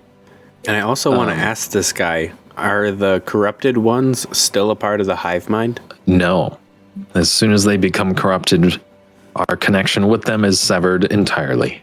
Do they still act as a hive mind? Anytime that we've lost our kin, we almost instinctively abandon them entirely. So we don't really know. But the whole thing, Emma, you asked if you could explore the cave, and immediately this myconid is just like zero doubt that, at least to Emmeline, I guess maybe I should ask, Emmeline, do you have any crazy hostile intent in your mind or anything like that? No. Okay. No, I never want to cause harm. Okay, all right, cool. That's what I thought. I didn't want to assume that, so just in case. It's not looking into my mind, right? I'm going to take a few steps backwards, farther away from the group. That is so funny. Anyway, as soon as you asked that you could maybe explore the cavern a little bit further, the myconid is 100% trusting of you, and it's just like, absolutely, you're welcome. You're welcome. I can show you exactly where the corruption happens. Okay, so he has no fear of me dying. I guess that's nice. You die. They actually would prefer it. You know, it's That's how they work. Technically. Yeah, he would literally, maybe you make that joke canonly and whatever, but he'd pretty much just be like, well, the truth is, if you all die, we'll get to know you better. Don't they take our bodies? Well, reuse them in a way? I mean, everything's fertilizer after you die. Yes. Varan could specifically tell you that myconids are kind of known for, like, a lot of the reason that myconids are a thing is they were like some dead creature that their fungus kind of just like took over and brought life to again one way or another. Yeah. Okay. I would like to check out this cavern that your people keep attracting this weird disease. Okay. Everyone else? Any input on that? No, it sounds good. We should find the source of corruption and burn it. Yeah, I'll follow a safe distance. Okay. All right. So this helpful, friendly myconid takes you directly to the area that he's referring to. It's just kind of like, you notice that there's one spot where the cavern just kind of like goes a little bit further along, and there's even like a stream of like deep, like it's like deep in the cracks, so it's not really exposed at any point or anything, but there's like a stream of just like glowing hot lava just like flowing through some cracks in the ground here too. And he kind of points that out and it's just like, hey, be careful. That's hot. But yeah, basically. Yeah. That's lava over there. Don't touch that. Right. But that cavern just kind of goes a little ways further in the down area, down direction. And basically he's just like, this is as far as I'd like to go, as I play a large role in our myconid colony. So, but you would just keep following this area, and please do not let any of them back if you find any. Okay. We shouldn't keep them as pets. Kill them on sight. Okay. That's pretty much what he's instructing. He's like, whatever's going on, I don't even care. I understand that they were once kin, but he's just like, if you find them, don't let them back. Kill them. That's not Kevin Cure anymore. him. Noted. If I get to hit something, I'm all for it. I won't question your methods. Even tree. Right. Definitely. Okay. So you see the path ahead. Even though he led you to it, like he kind of like walked you through the colony and stuff like that. So really, just for the sake of not being rude, you didn't stop anywhere. Like you kind of just followed him. But you don't have to go that way right now if you don't want to. But it's up to you. You see where he leads you and describes where the issues are, basically. But if you wanted to talk to anyone else in the colony or anything like that, you're definitely welcome to. It's up to you. No, that's all right. If we're gonna get to the bottom of this, I figure information comes best from the source. Right. And the leader of this place would know everything we needed to know, and we've already talked to him. And I assume there's no traitors. He's wanting potions. He wants to see if the rates here are better. Right. A little cheaper. When you were walking through the colony, following this head honcho person, you didn't necessarily see anyone with like shops set up or anything. They all seem to just kind of like live an interesting life where they just just kind of hang out. You know, they just kind of hang out. They don't really have Everybody's jobs. equal. It seems. Yeah. They just kind of hang out. So what do you do? I think we ventured forth, made it this Right. far. Yeah, let's check out Okay. whatever this corruption is. Is it like literally the roots of the gigantic tree sticking out from the ceiling or something? We will see. So far, it's not super visibly, if so, or anything, but that could be a thing. So we'll see. Okay, so as you venture forth deeper into the cavern, you travel for a little ways, and as you do, you notice that the small crack and crevice that you could see lava slowly flowing through. There's a few spots where it gets a little bit bigger. And there's like some cliff sides even that you're venturing past now with like very deep crevices here and there. Still, the whole way is lit ambiently with bioluminescent mushrooms, crystals, and now lava. It even gets to a point where it's going to be a little bit difficult to continue to cross. There's one gap that you have to, there's one gap that is going to be an issue that is literally just like open lava pouring through. And that's kind of where you are coming up now. So basically there's like, you're just like walking one somewhat narrow path. There's a really deep crevice on one side and a really steep wall on the other. And there's just like one bead of lava that flows directly over the path and kind of like cascades down into this crevice. And the lava is like 10 feet in this little path. So what do you guys do with that? We'd have to get across 10 feet of lava. Pretty much. Let's see if I have anything cool to use. How deep underground are we? You traveled for a little ways. You're probably like at least half a mile underground. I Deep jumped enough for lava. distance 3. How far is that? 3 feet? I thought that would make sense. Wait, what'd you say? I said I have I think a good jump distance. My agility is 3. So I think that makes my jump distance 3. Do you think I'd be Yeah, able to nice. cross Yeah. this? So with like a full blown running start, you can literally jump this thing. 3 spaces would be about 15 feet. Okay. So you can cross. Anybody else able? I also jump distance of 3. Where is Nice. it on our sheet? What's that? Agility should be one of your main 4 attributes on the left. Oh, okay. What And I- level? Is everybody's agility even? Mine's 3. That's my attribute. Mine's 1. Mine's negative Bad. 1. Mine's 3. But I So am an anyone- armorless monk. Yeah, that's true. So anyone with a jump distance of 2 spaces or higher, you could just jump and clear this thing.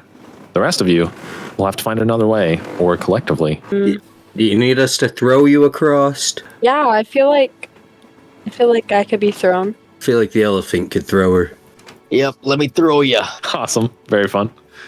I'm going to say, don't worry about me, guys. I got this. And then I'm just going to use my free wild form change. You get 1 as a druid every day. And I'm just going to turn into my white tiger form that has a speed of 6 and a jump of 4 and just hop right over it. Nice. I was expecting a spider. Innovative. Yeah. That's fair. Very cool. Okay. Trev, are you really throwing Emmeline? Is that the plan?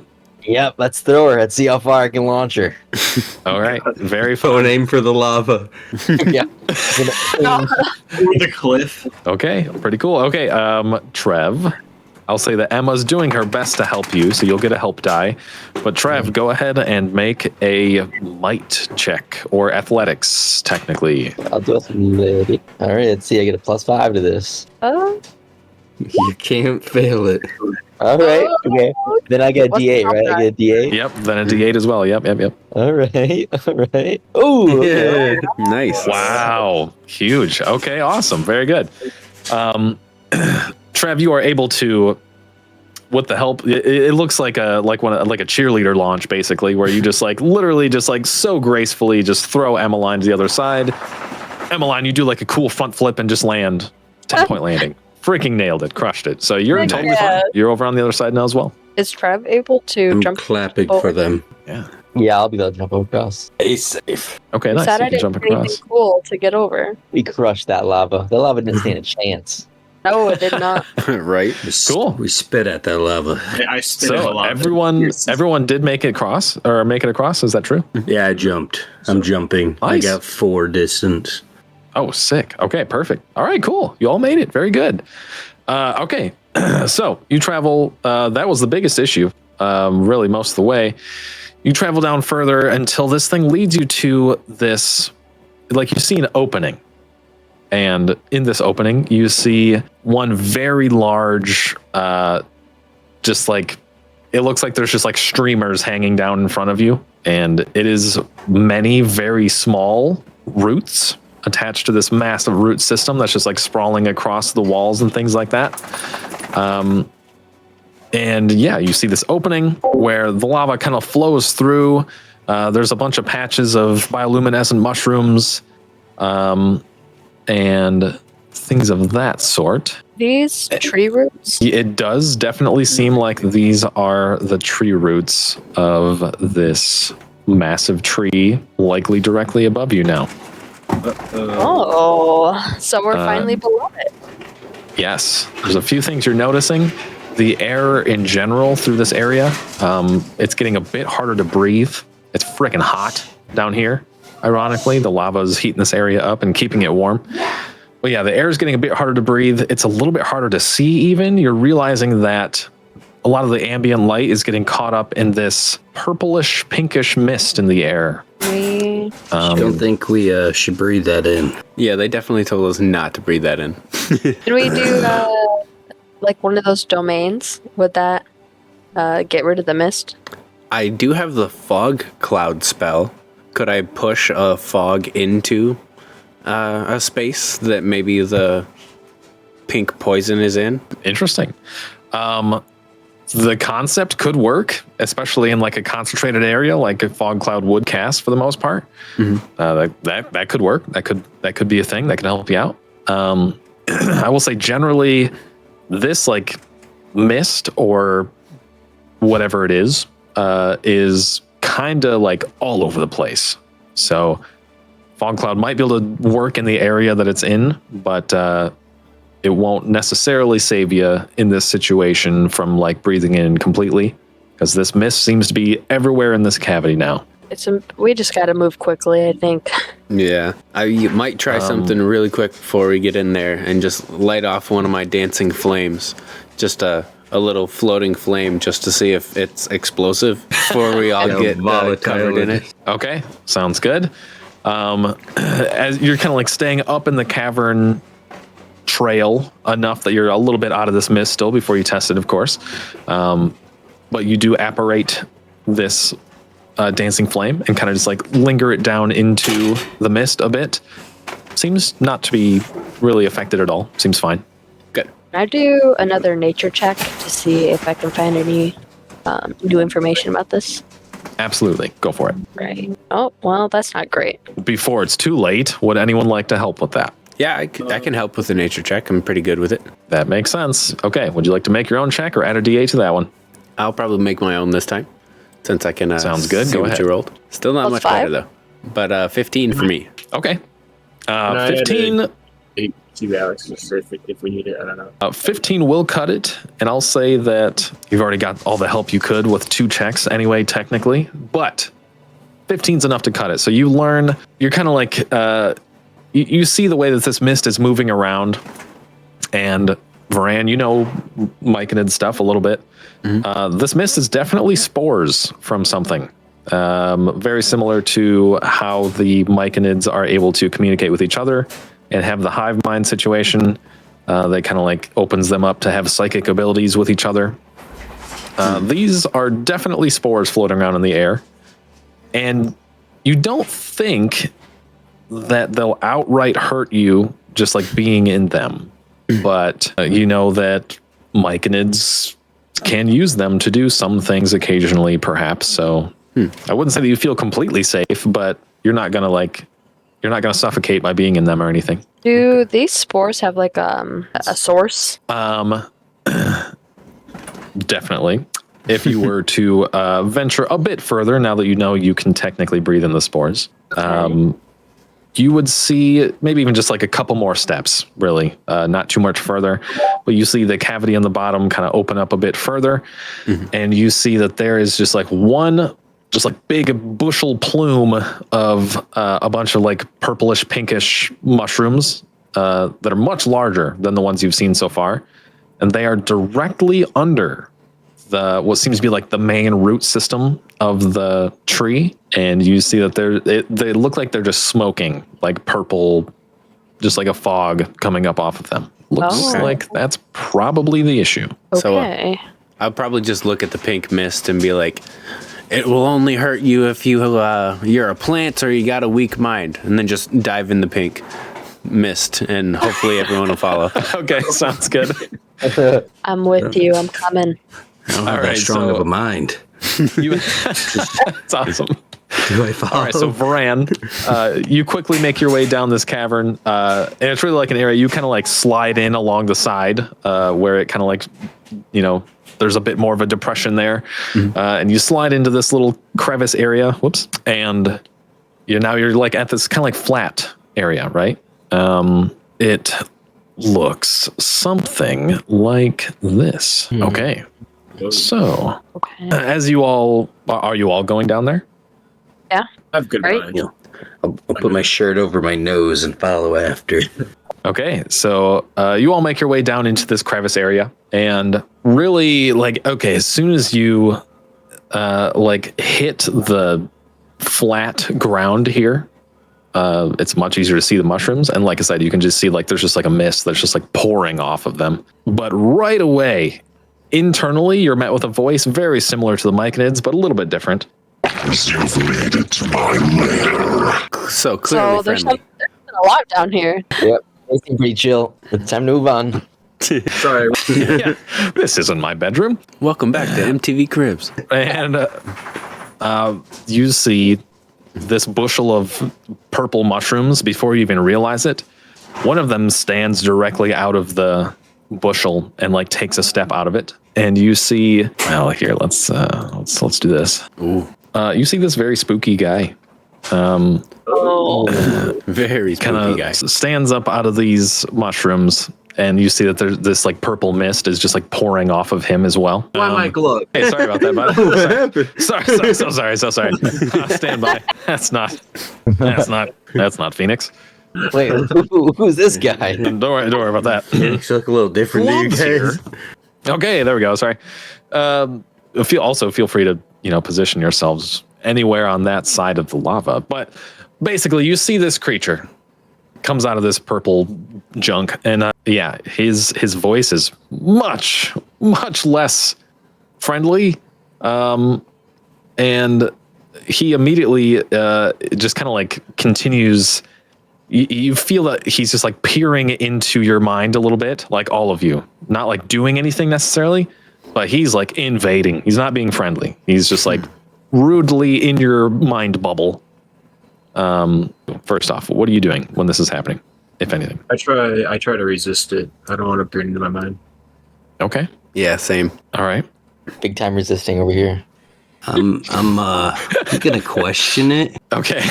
Who gives you the right to look in my mind? Oh, really? You Okay. look and sound evil. Evil is a state of mind, perfectly in mind. What makes you think you have authority here? I'm gonna look down my two fists. These do. Okay. So, Oh my god.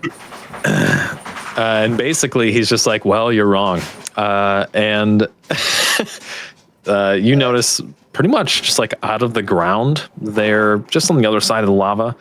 The ground starts to just kind of like ripple and crack in a few spots, and you see. Let's see if I can do this. Like several very weird-looking, like mushroom corrupted creatures that are just like small, like really small, like the size of like a small dog kind of thing, and they're kind of just like hunched over and weird looking, and they're just like bald and weird, and they got pointy teeth and eyes, which is not normal for myconids, obviously, but they seem to be some sort of corrupted myconid creatures. It seems I may have provoked them. And there's a bunch of them, and they just like line up on the other side of that river thing there. There's like 15 of them. Like there's so many. So the way this is going to work mechanically, you'll see obviously there's only 3 tokens. They represent a swarm of these creatures. So Okay. they can touch and reach anything that's in their auras there, like the slight gray areas kind of thing. And Like you are anything in those auras can also touch and reach and affect the swarm. So catch my drift there. It's just easier than making massive tokens, basically. So there's the normal size token. The aura represents the swarm that is there. But right away, this guy's not happy that you guys are here.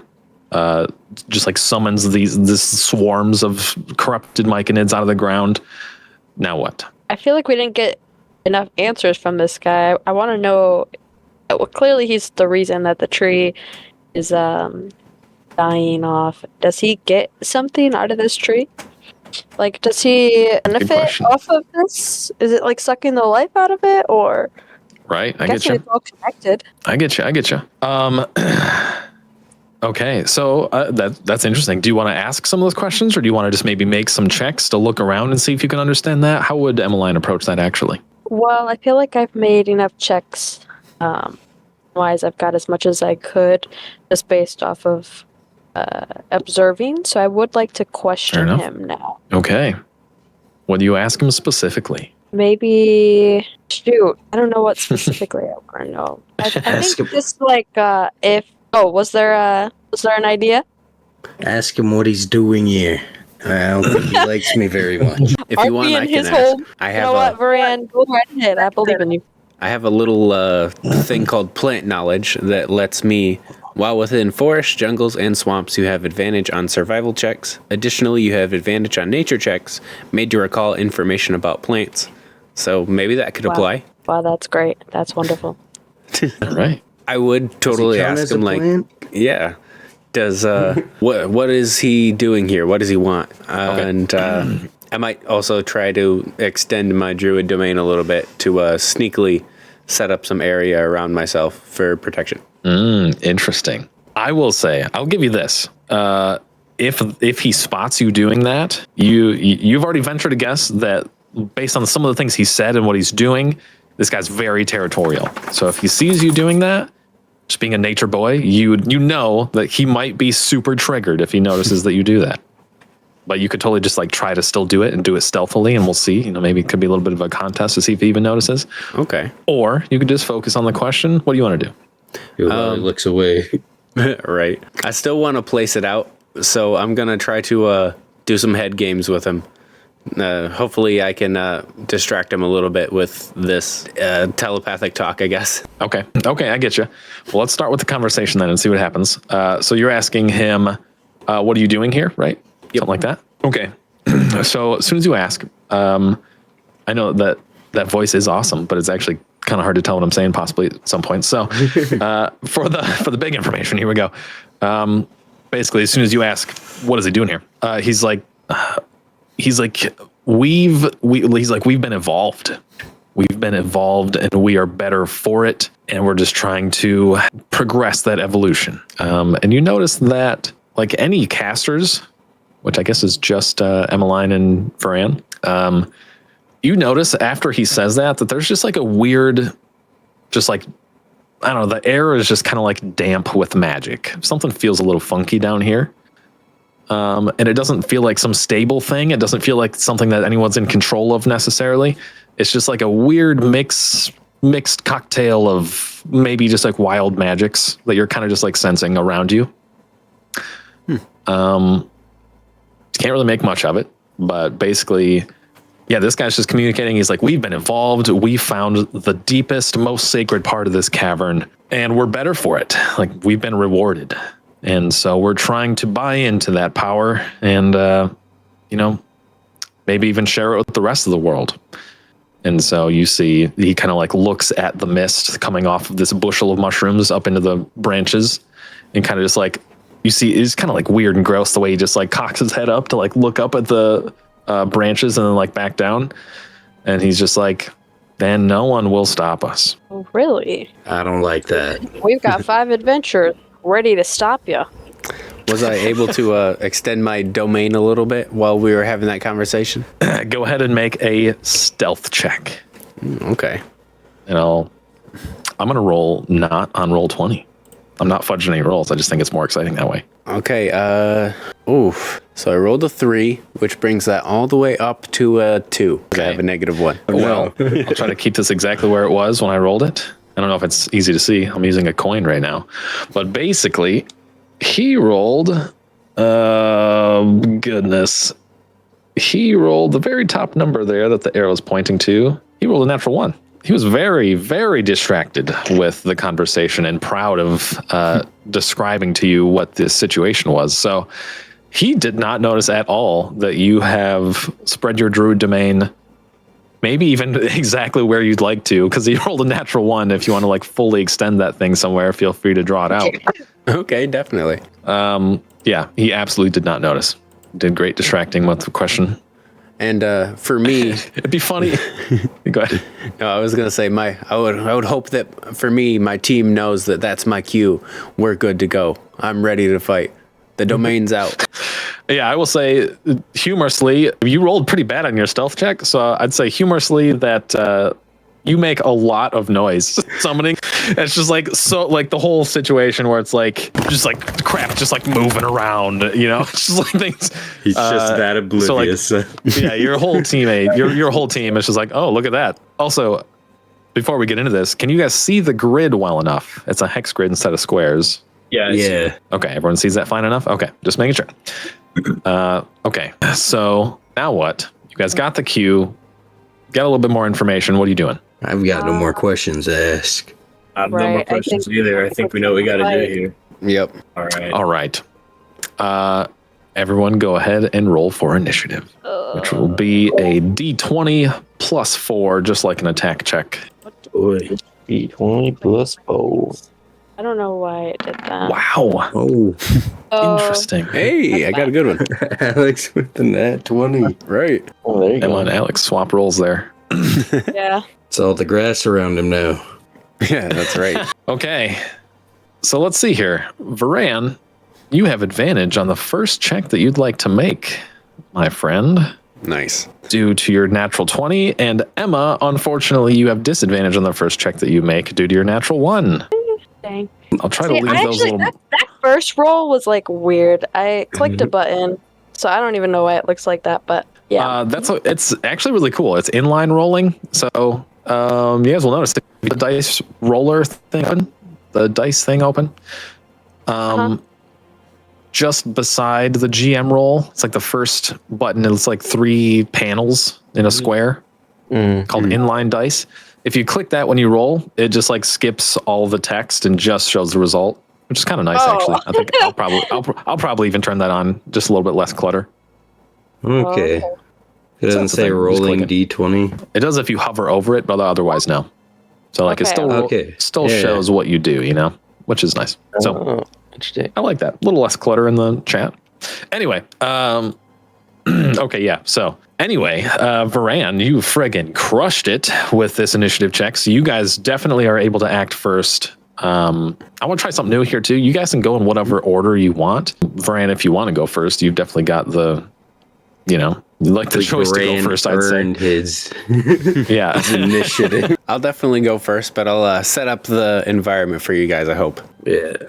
In this lava here, is that something we shouldn't traverse directly over? Like, Yes. Okay. So that lava, any step, any square is basically like 2 squares. That one lava is specifically difficult terrain. So if you have to move over it, it costs 2 spaces instead of 1. okay. Okay, good to know. But for the first action, I think I'm going to start casting my dancing flames. And since it's already at advantage, I should be able to make a couple of flames this time. True. Feel free. Make that spell check. We'll see what happens. Absolutely. Oh, snap. Wow. Snap. Okay.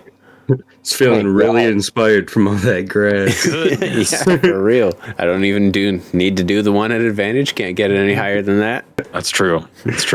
Okay. Oh my gosh. Cool. So how many is that? So I only needed to get a 4, 10 20. to create 3 flames. Every 5 is another flame created. So I technically created 5 flames right there. And I'm And then going the natural to 20 will add 2 more. Oh shoot. All right. Yeah, buddy. Well, in that case, there's flame right over here. Flame right over here. Here. Starting off strong. Hope so. And right over here too. Nice. Dang. All right, cool. And now I'm just going to go ahead and detonate them. And Ooh. All right, dude. all it takes is another 2 AP and 1 MP. And I'm going to go ahead and use 1 more AP, which will make it my final one to do it at a straight roll instead of at disadvantage. That makes sense to me. Okay, let's do it. Can I put... Oh, it's too late. Oh, sorry. Say, Emma. I could put guidance on him. So now that we're in combat, unfortunately, guidance isn't something you can use as a reaction. But I would still let you do it, but it's going to cost you 2 AP instead of just 1. Okay. It's up to you. Okay, I'll do it. Okay, nice. All right, still cool. Whoops. Okay, that sounds good. That works for me. So, Emma, you are down 2 AP. Alex, you can add a D8.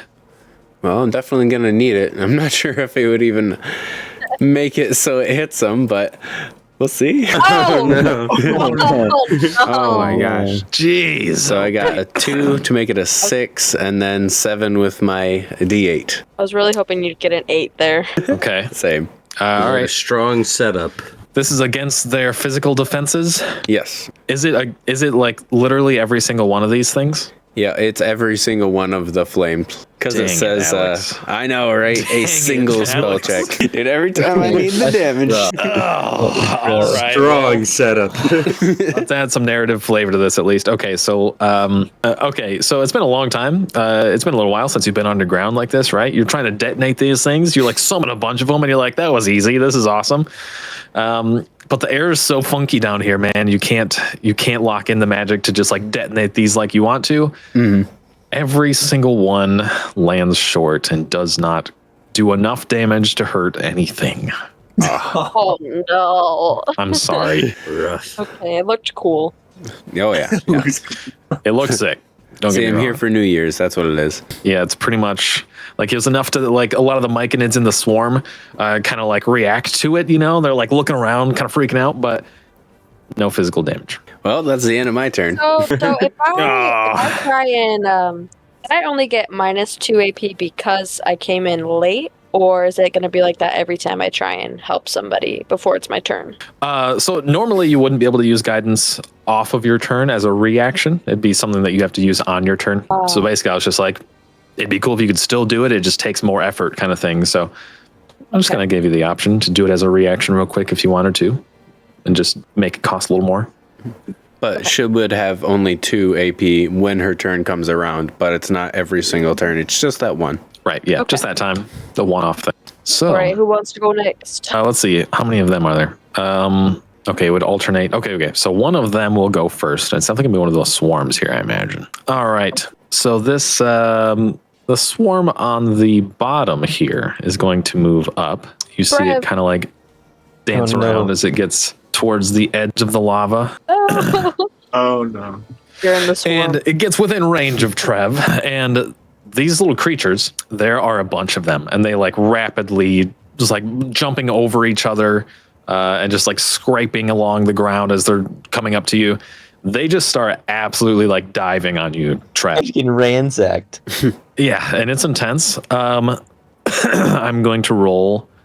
They are just like specifically targeting you because it is a swarm.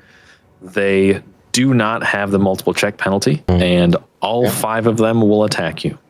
Oh, fantastic. 5 rolls back to back. Here we go. All right, let's see. Ooh.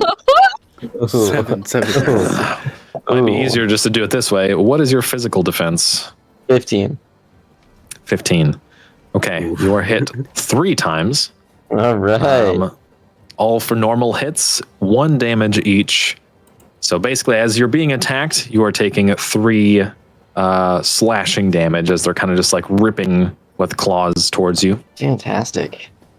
This is my character's dying this round. She's got like no you know health. what? I already kind of messed that up. I used 1 action point that they would have had To move. taken away from that, so it would have only been 4 attacks. So you will only take 2 damage. Just to retcon that. It's just 2. Perfect. I don't wanna be if I have cheating. one, the physical damage reduction thing, does that -1 from that? That minus is 1 for each attack. Is that active currently? Yeah. Dude, that's incredible. Okay, so this swarm literally, so it pounces on you and starts ripping away at you or whatever. And I you get that are from my thick tough skinned skin or whatever, from that. right? Yes, Yeah, that's my tough skin, right. yeah. I completely forgot about that. Those were all individual attacks. You suffer 0 damage from that attack. Oh yeah. Go. I can't penetrate this elephant hide. Nice. That is awesome. Okay. That is it for their turn. And then whoever would be next on your guys' team, feel free if someone has an idea and wants to jump in or whatever. I feel like Thwack should go because he's so close. He might be able to move back a little. Makes Maybe I sense to want me. to get up in there, battle them. Oh, That's of let course. me in. I should have known. I should have known. I only work Alright. for a range. I guess I'll go. Okay. I'll get up in there. I could All right, my throw guy. some things at them potentially.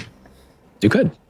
I could. Or I could risk the damage. So if I jump across the lava, is that still like 2 squares there? No, that'd be safe. You could use your jump distance. It'd just be like 1 action point to jump. I don't know if I want to jump in there because if that other one moves close to me, Right. You'll be in both of their waves. Right. maybe I'd be safer to back up a little bit. It's Shoot, a tough they're gonna- decision. They're gonna corner us. You know what? I'll move towards. How many squares away is that? 1, 2. No, I'd have to go this way. I've got 6. Get nice and close to this one. You know, I really tried to make a move on my boy over here. Oh yeah. Oh yeah. So that's 1 action point to move, which I do have 6 movement speed. That's right. Nice. Are they close enough for me to be able to strike him? 100%. If you're in Okay. their aura where they can hit you, you're also like, you're up in the mix of the swarm of them and you can start hitting them too. And I keep forgetting to switch into one of my stances. I will switch into my I'll do bear stance. Big hits. I'll raise my hands up in the air like a big old bear. Okay. Big bow. Try to be intimidating like a big bear. Bear stance +1 damage when you score a heavy, brutal, or critical hit with a melee martial attack. Nice. Okay. And once on each of your turns, when you miss an attack with a melee martial attack, you gain advantage on the next melee martial attack you make before the end of your turn. Very cool. So I've still got 3 actions. I'm just gonna swing at him. All right, let's do it. Go ahead and make that attack check. All right. What's there on that? What'd the modifier be? I'm Should be always 4. lost. 4. Okay. Roll 19. Oh, dang. Is that total? Okay. Yeah, I added the modifier. Dang. Okay, so that is a heavy hit against the swarm. So you are doing 1 extra damage. So what's the total there? Do I have to look at my heavy? How much is the So it should just be whatever the base damage is plus the 1 from the heavy hit. And then I think you said maybe you get bonuses on top of that for the stance or something like that. Yeah, +1 damage when you score a heavy, brutal, or critical hit with a melee. Okay, nice. Do you know the base damage of the attack? Is it just 1? I think it's just 1 Okay, that would make sense. because I'm just punching. Okay. All right, well, Your this is going to be unarmed strikes awesome. deal 1 damage and are considered melee weapons.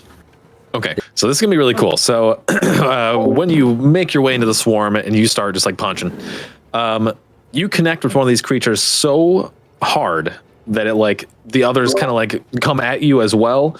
And you literally in like rapid succession not only land one hit, but you're doing 3 damage against this swarm. And you're kind of like rapidly just like set yourself up with multiple blows. And you take out 3 creatures of the 5 that are there. Nice. All right. Huge. Yes. So that swarm is already significantly dwindled. There's really only like 2 of them kind of dancing around in that area now rapidly. So that's a thing. Well, I might back up then. I still have 2 action points, right? Yeah. The stance doesn't cost any. I might back up and just chuck a hammer at it, Okay. which the hammer does just 1 damage. I'm pretty sure. Okay. Because it's another martial attack, you'll roll a disadvantage. All right. I roll 2, right? No Yes. modifier. It's still an attack check, so it's still Okay. +4. Just use the lowest. Come back. Roll. No roll. Dang. Right. 15. Nice. 15 actually hits with a heavy hit again. What does it look like exactly? I don't know if you only have 1 hammer or what, but basically you take out the last 2 of this swarm. So how does that look? I do have 2 hammers, as a matter of fact. Hey. Kind of pull it back, and I chuck the first hammer. It's flying in, just hits it, and I realize I can hit these guys easily, so I just reel back another one, chuck it at them. There we go. As the last hammer slams into that last Mycodon in that swarm, they are quickly dispersed. Very nice. They're Big donezo, damage. so we don't got to worry about those guys anymore. Yeah, okay, cool. Was that all you had going on then? Yeah, Okay. that's about Be it. one of them to act again. Who would it be? The ones at the top here are going to move a bit. They're going to have to spend some action points to actually make it happen. But they move over here to meet Phoenix at the edge. Oh. 2 action points to 2 action points to get there. Okay. So rapidly, in exactly like you saw how they swarmed Trev, they cross the lava, they're jumping around like crazy, and they just like jump through the air and swarm you, Phoenix. They are going to attempt to attack 3 times. All right. Oh, whoops, I did it differently that time, but that's fine. Okay. Phoenix, what is your physical defense? My physical defense is 13. Okay. 13? Brain. Oh, dang. So that's 2 heavy hits on you then? Yeah. Right? Yeah. Yeah. It's like, yeah. Okay. So they jump across the lava. They take you off guard just enough, it looks like, where you will take a total of 4 slashing damage with 2 heavy hits as well. So that's rough. So 4 total. Oh, I'm taking 4 damage already. Yep. 4 damage. As unfortunately, the 2 that did hit you kind of cut through your armor a bit. I'm sorry, I should have stayed over there. All right, good. I guess half my But health. that I'll come That back is- over there, trust me. It is that creature's turn, so they're done, and one of you are up again. I think So that Um, red dot means I roll with disadvantage. Yep, first check has disadvantage. Okay, so what does that mean when I'm rolling? That just means you roll twice and take the lower one. Okay. If I were to run into this little field here of the druid circle, Mhm. am I able to get healed in that vicinity? Yes. Okay. You know what? I You're. think I know what.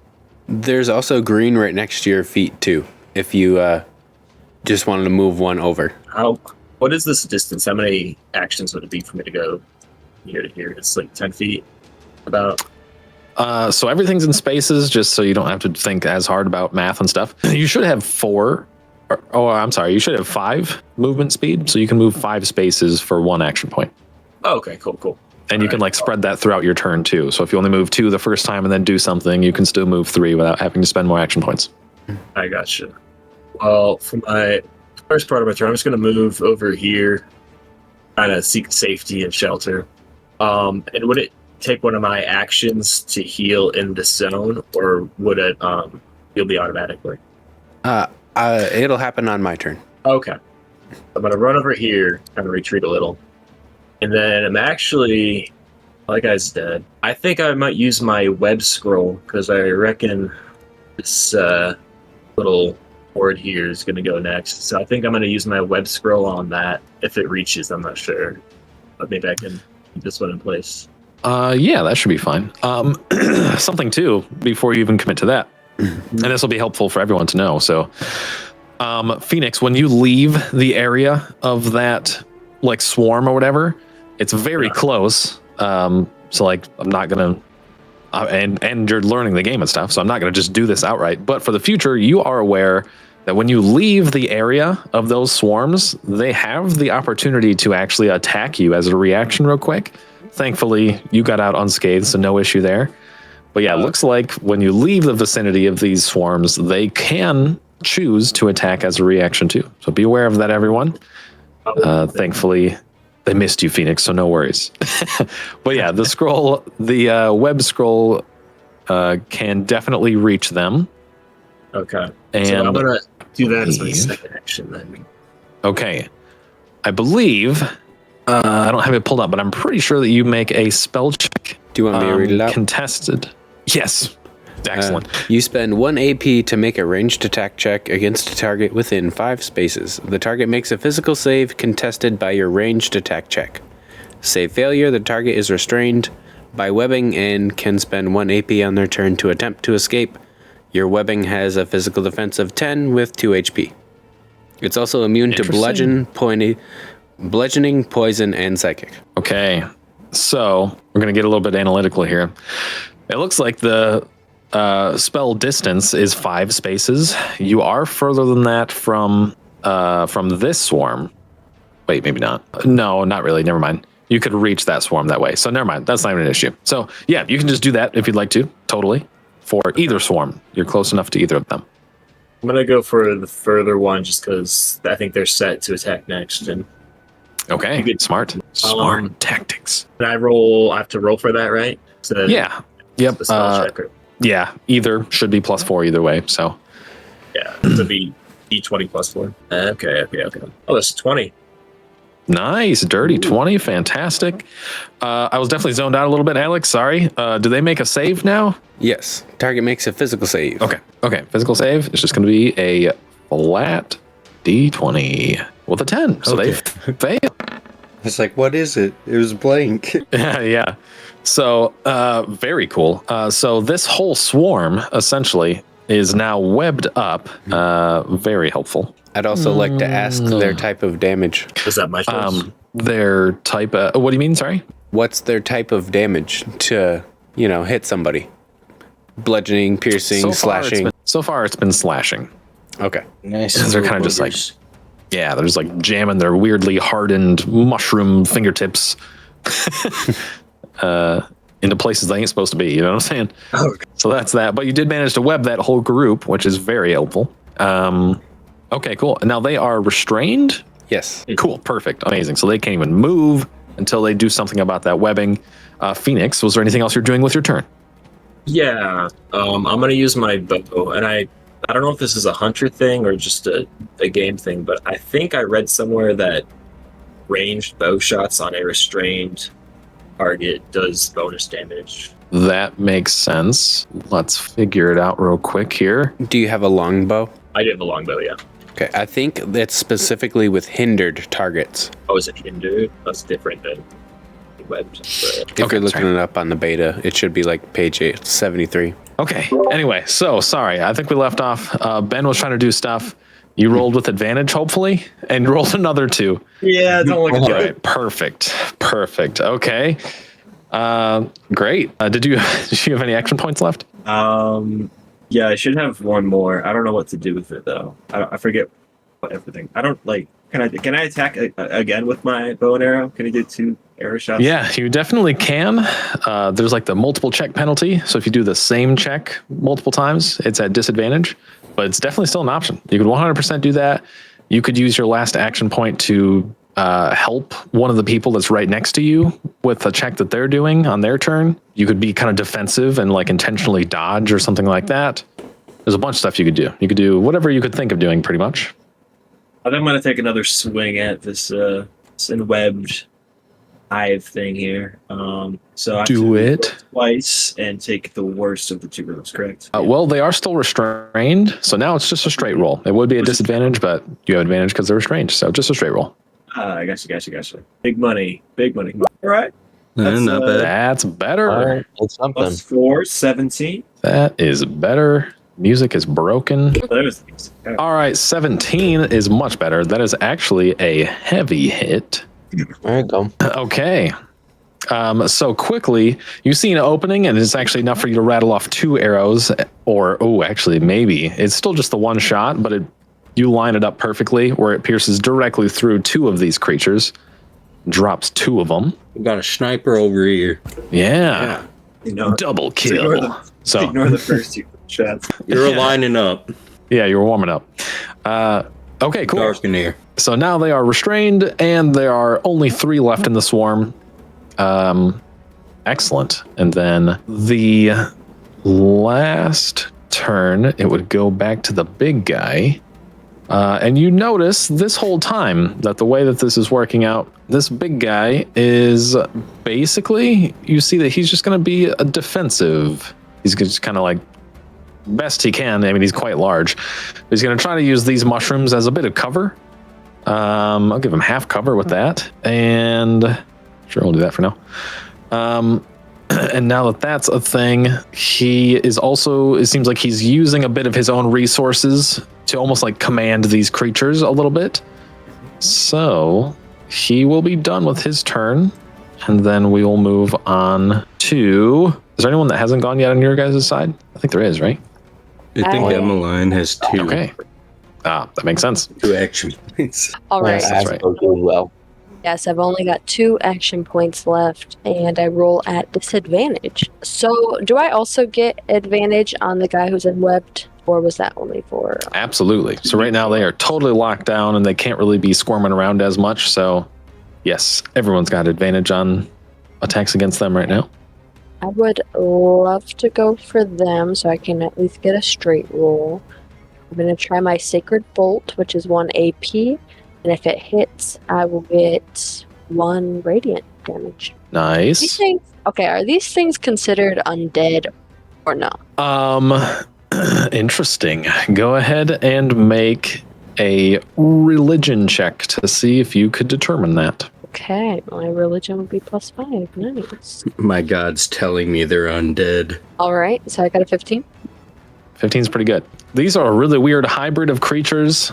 There's like some corruption happening, some weird blight stuff happening, but you venture to guess just because of the magic that you felt when you plucked the initial fungus off of these off of the tree, that they might not fit under the normal category of undead, but radiant damage is probably going to hurt them like they are. So, for all intents and purposes, we'll say yes, technically. Oh, hopefully I To an roll good. extent. I could get another +1 damage. Could be. So we'll roll, and I got 14. 14 is it's against their mystical defense, which actually doesn't matter. It's the same. Okay, that does hit with a normal hit. Okay, so then 2 damage.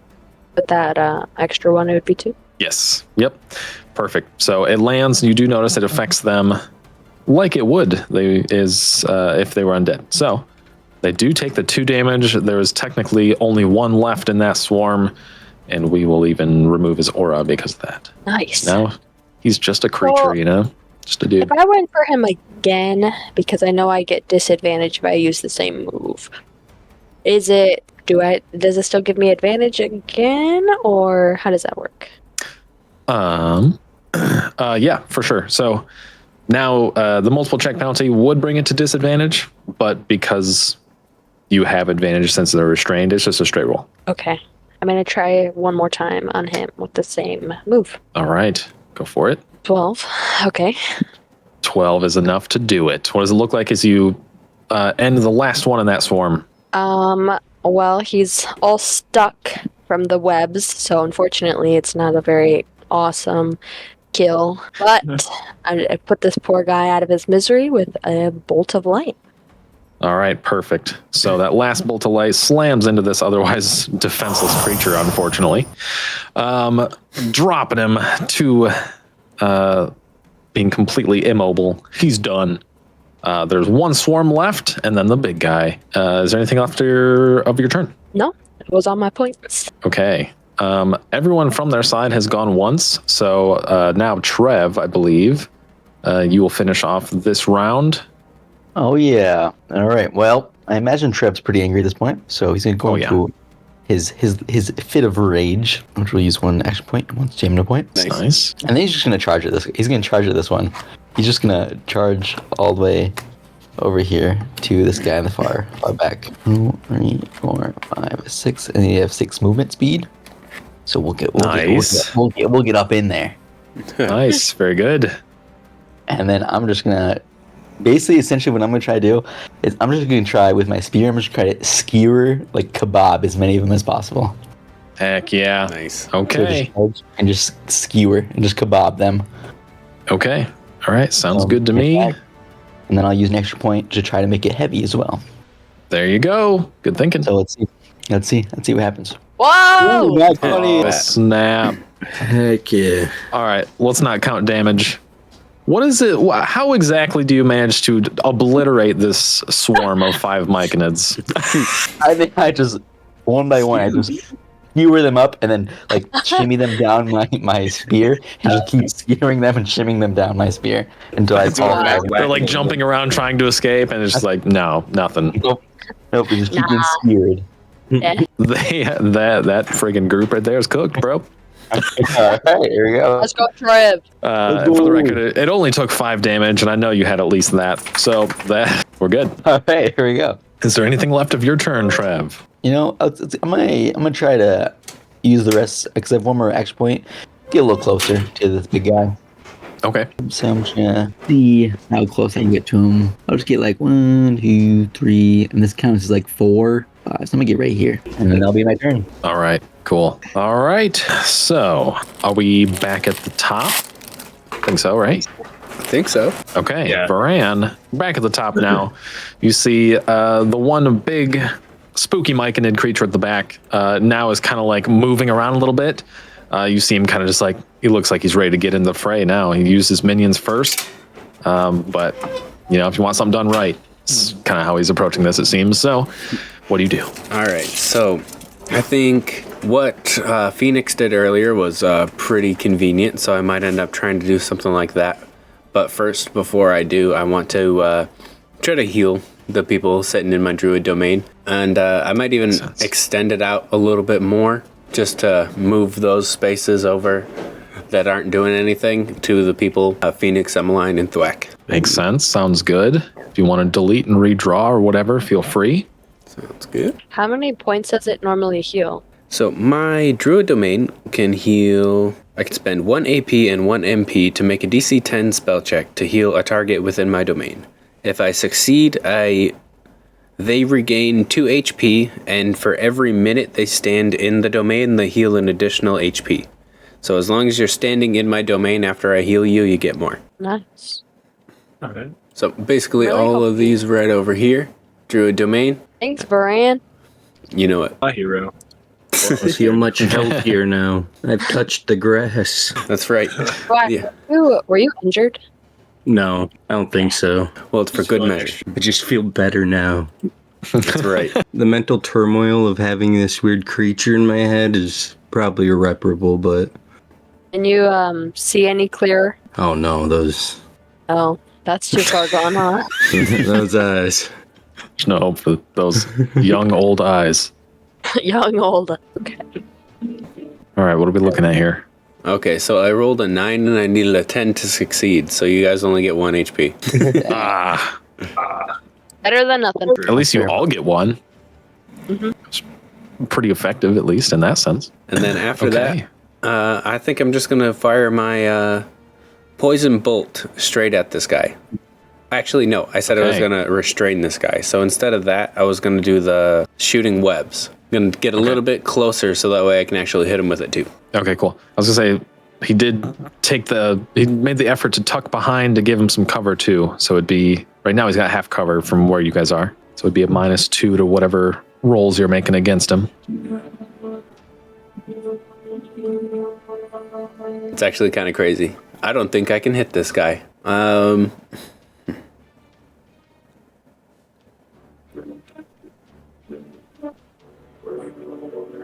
Okay, so for the most part, I can really just move, and I have short legs. So right here is my first move for an entire AP, and then right here would be my second move, considering difficult terrain for the lava, and then right here would be my third and final move to actually get close, using all my AP. There we go. All right.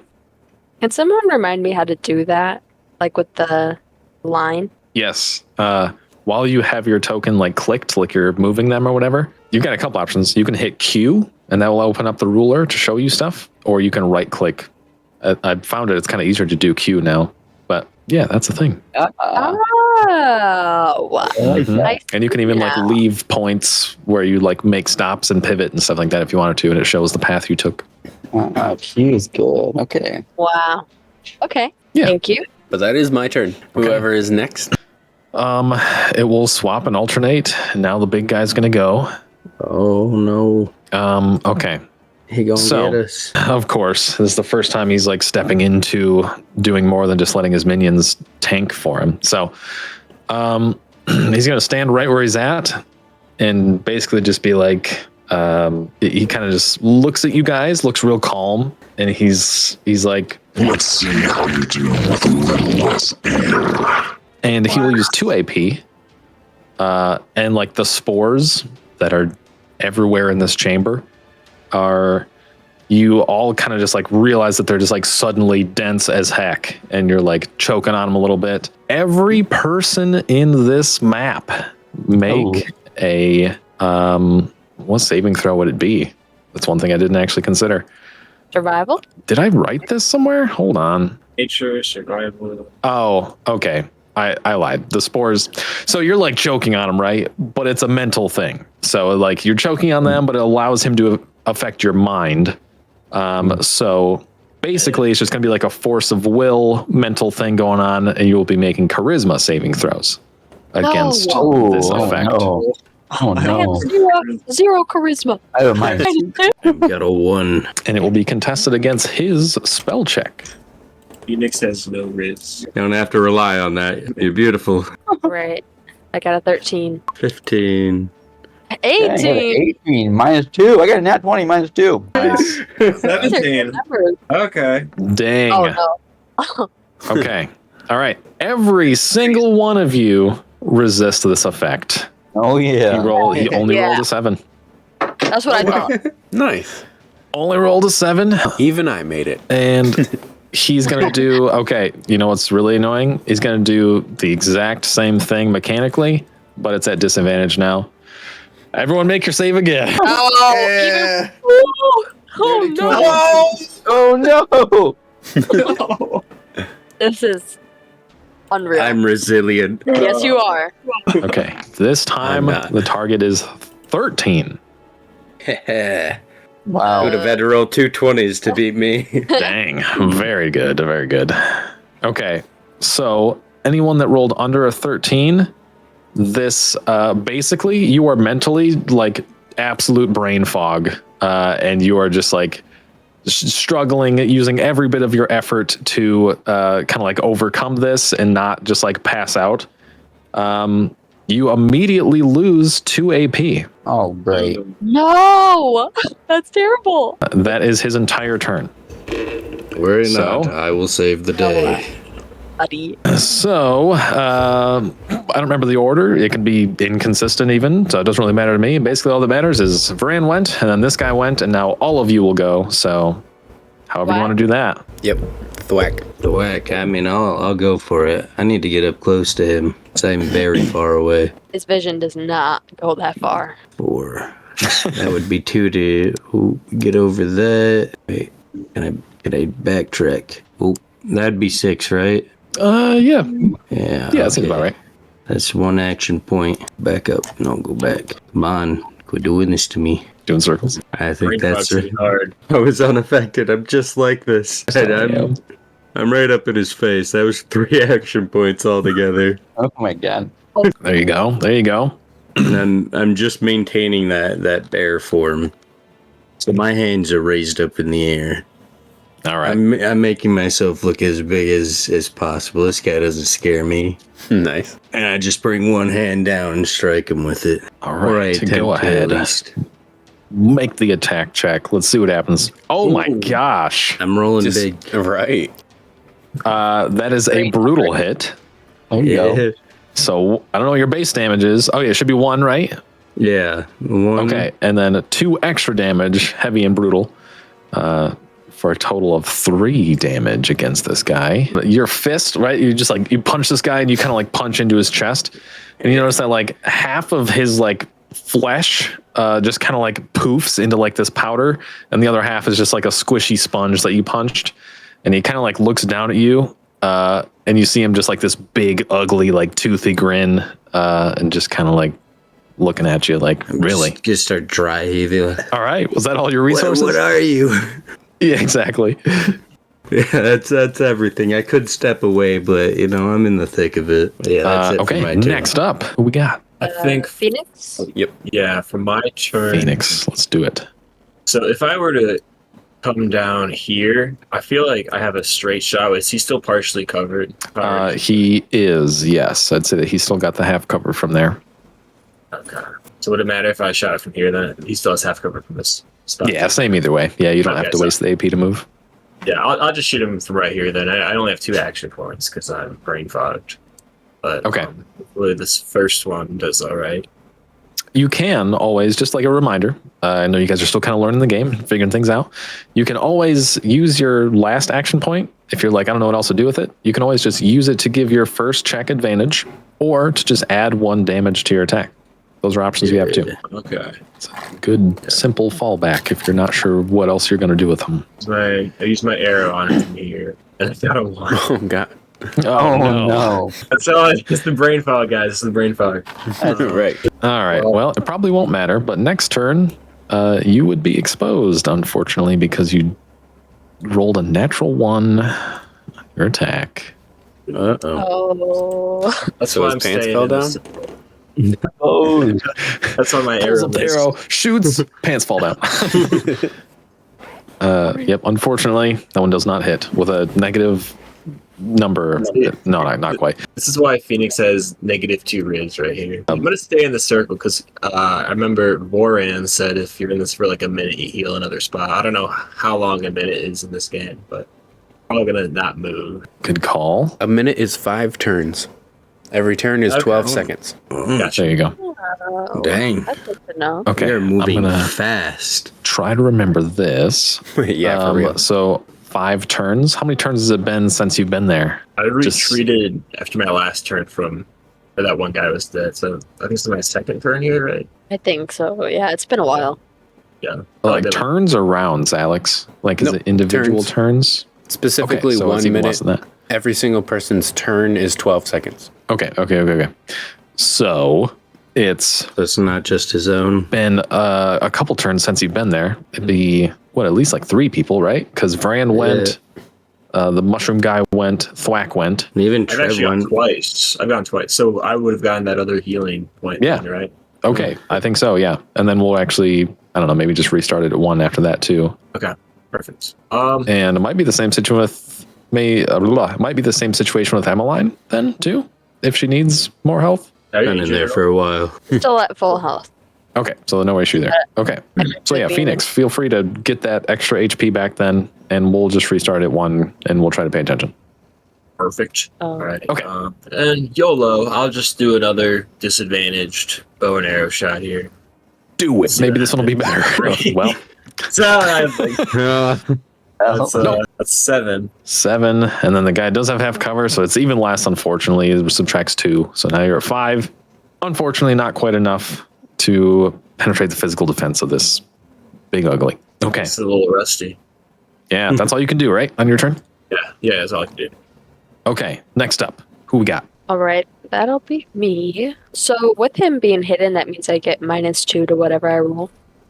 Yep, at least right now, just because your line of sight, big old mushroom things are in the way. So yep, -2 to the rolls as he has half cover. Okay, so I am gonna just use all of my action points on a guiding bolt. I'm hoping for a good roll, because if not, I don't think I can. I got nothing for this round. Okay. Alright. Are you doing it with like one advantage and a bunch of damage, or what was the? So the actual guiding bolt takes 2 APs, so Oh, it's all of my. that's so right. I it's forgot. Okay. Just the roll -2, so I got 12. Okay. 12 is enough for a normal hit All There we right, go. so that against his is- mystical defense. takes 3 radiant damage. This one doesn't say anything about extra damage or like radiant moves. Okay. Does that matter? They are not outright vulnerable to radiant damage. They took the damage from the X one because like the undead feature. So this one's just normal. But you said how much damage? Sorry. 3. Nice. Okay. Not bad. Still a solid hit for a one-shot deal there. Okay. Sounds good. And unfortunately, so even like blasting through this thing, like you chip off a piece of like the top of his like mushroom cap thingy. And then really it's just like this guy just looks more and more angry and he's like kind of just like enjoying this. And one more time he gives you like a Stop this evolution. kind of thing, you know? So, okay. God, I'm pissed. Okay. Okay. Right, Okay. I'm done with mine. All right. That was guiding bolt, right? Yeah. Okay. The very next attack against him has advantage too. That's right. One of the Like her coolest things attack about or Guiding Bolt. anybody's? Nope. The next person to hit him has advantage. Anyone's. Oh. Mhm. Nice. He's just like glowing with this radiant energy that kind of just like, you know, lasers the target for you, basically. That's kind of the situation. I believe in you, Trev. I think you're the next one. I don't know, but I'm not gonna be able to hit him next turn. Sure. What do you mean? You can do it. Get as close as you can. Is it the Hey, is it mushrooms? the big guy's turn or is it my girl? Oh, it'd be yours. We're going to go through your guys' whole team before he can go again.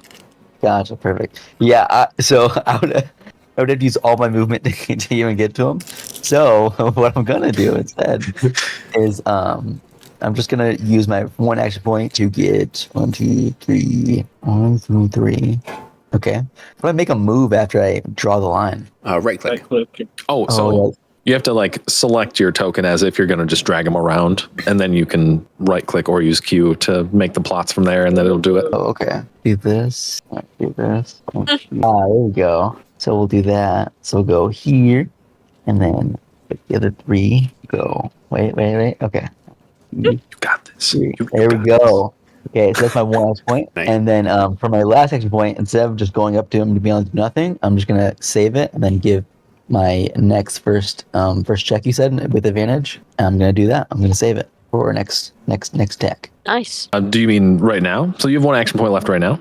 Yeah. So is that what you said? What I could do with it? Yeah, you can attack right. You can't like your action points come back at the end of your turn. Yeah. So There's no do you mean you're saving. attacking right now? I'm sorry. Okay. So I'm saying. So I thought you said if sometimes you have one action point left, you can use that. Like if you don't know what to do with it, you can use it. So next time you go, you can give your Oh. first check advantage, right? I see what you're saying. If that is what I said, what I meant was you can use it during your turn. So like you can't use it for next things. I see it. Okay, Actually, okay, you technically could. You can ready an action, which would basically mean that like you say a thing that would trigger something that you're going to do. So you could be like, if he comes up to me, I'll attack him. And that's the trigger. And then you spend the action point now, but it only happens as a reaction if the thing is triggered. So you can do that. But otherwise, you might as well burn your action point doing something just because it comes back at the, like when your turn ends anyway and you can't do anything else with it kind of thing. Gotcha. Long Are they only range. getting 2 back? Are they No. getting- okay. When you get, anyone's who, it's still 4 action points. It was just the one thing. that Yeah, I removed wasn't the sure two. if they were like stuck Yep, at you're that. good. Fine. Okay. I'm not worried. I wasn't, in fact. Yeah, I'm not concerned. That's fair. Yeah, no, I think I'm just gonna end it here because my next turn I'm just gonna charge at him. Okay. All Sounds righty. good. If you wanted, there's these things called defensive actions. You could disengage or dodge to give disadvantage on the next attack against you. Oh So- yeah, I'm gonna dodge then. Nice. Okay. I'm Thanks gonna for give that, you thanks just a If he little comes marker. to you. You gotta make Yes. it past me first. That's true. Okay, cool. There you go. Better than nothing, anyway. Okay, next up. Or is that everyone? I think it's it's everyone. technically me. Yes, Varan would be. Yep. All right, cool. Let's get it. All right. Hopefully I can roll for it. I'd say he's big enough now that all three of you guys here closer to him are getting around his half cover situation now. Okay. So you're good where you're at if you're trying to hit him with range stuff. Put them in the back. They aren't. No, probably not. I'm sitting safely back there. I support you from very far away. You can do it. Yeah. Just an echo. All right. So I think I'm going to go ahead and do what I did earlier, and that's transform into one of my animal forms. So first things first, I'm going to run up to him a little bit with one action point here, and then yet an... it's backwards. All right. One right here for a full movement, and then one right here for another 2 movement. That's 2 AP, and I'm going to transform into my animal for another AP. This animal just happens to be a porcupine. And this porcupine happens to have the hazardous hide, which is poisonous spikes. And I'm going to see if I can't hurt this dude. So, good.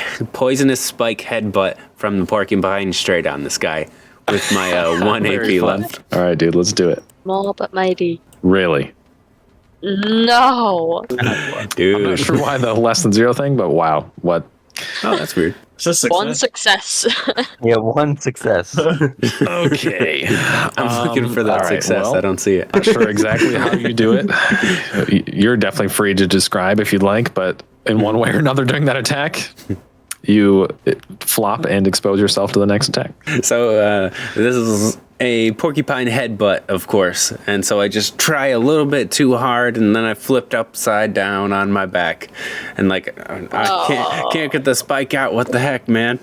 Yeah, stuck in the dirt, just like a turtle, stuck on his back. dang, dude. Okay, and that was the end of your turn then. Yep. All right, Stuck in all the right. ground. So this guy's gonna do some dirty stuff here. Okay, he's gonna do he's definitely just gonna manipulate the heck out of the spores situation again and attempt that same maneuver against you guys for the first I bit. hate that move.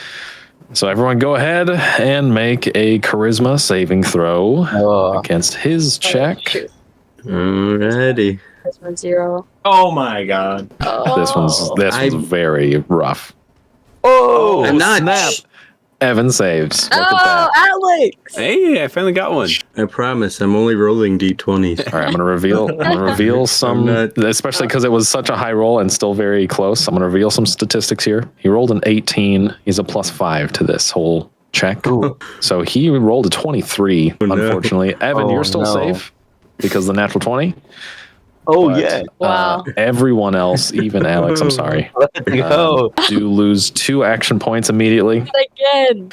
And No then fungus is insult to getting my injury. brain. He's now going to actually be a little bit more physical here. So this glowing aura of just like pink nastiness, you see it just kind of like just jut and like slam out crystals out of his flesh. And then he's going to just like slam his arms down towards Thwack. Oh no. He's going to spend 2 action points on this to give himself advantage on it as well. He His doesn't last want 2 to go action for points. the Oh clearly- my gosh, another 18. Right? he doesn't want to go for the porcupine. It's very intimidating. Doesn't want the easy target. I honestly already forgot. That would make sense, but I already said what I said. I made physical contact. He's angry. Yep, maybe that is too. Okay, so the first roll is an 18. Okay, second roll is worse. So 18 plus 5, looking at a 23 against your physical defense, Thwack. Yeah, it's a 14. Okay, so it's not quite brutal, but he does heavy hit you. The default damage is 3, bringing the immediate damage taken to 4 damage. Oh, wow. That is his whole turn. That one hurt. That is his whole turn. So next up, it's been so many turns. Next up should Forgetting. be Thwack. Oh, yeah. Hurt him back. Hurt him back, Thwack. I'll see what I can do here. Not sure if I should round zone. change stances or not. Break his fungus. Okay, cool. I might try to push him. I'm gonna change stances. First of all, I can enter in any of my stances at the beginning of my turn. Doesn't cost nothing. Nice. I'm gonna go into bull stance. So I bring my hands down from the air and kind of like place them on my head, like extend my index fingers out like I got horns. And Excellent. Start kicking up the dirt around me, and I'm gonna try to shove him. All right, cool. Go ahead. I believe it's an athletics check, or is it an attack check? I think I think it's the same as a grapple, so I think it's an athletics check athletics against his martial. I got a +5 on that. Shove. Ooh, he's Not great. couple of you Athletics here with a versus +5 as well. I guess you already know his modifier, so I don't really have to hide the rolls anymore. It's a d20 +5. Oh my gosh. Oh, So he rolled very high. So unfortunately, I believe that he just kind of like sees you coming, and he grabs you by the horns, and kind of neutralizes that attack. No. Grabs you by your little index fingers. Hold my index fingers. Yeah, but unfortunately, he is not pushed. I might just try that again, even with disadvantage. Fair enough. yeah, push him. I got this. So just 2d20s +5. Yep. Oh my god. Not too bad. His roll, 11. Better than most of my rolls. dang, Right? 18. Poor guy. I want my 20s back. Right? I know. I don't know what happened. 18. He resists again as you're kind of like locking up with this guy, trying to push him around. It's not easy. Just got a hold of my fingers. yeah. I'm huffing and puffing. I can't get it done though. Now what? Hi.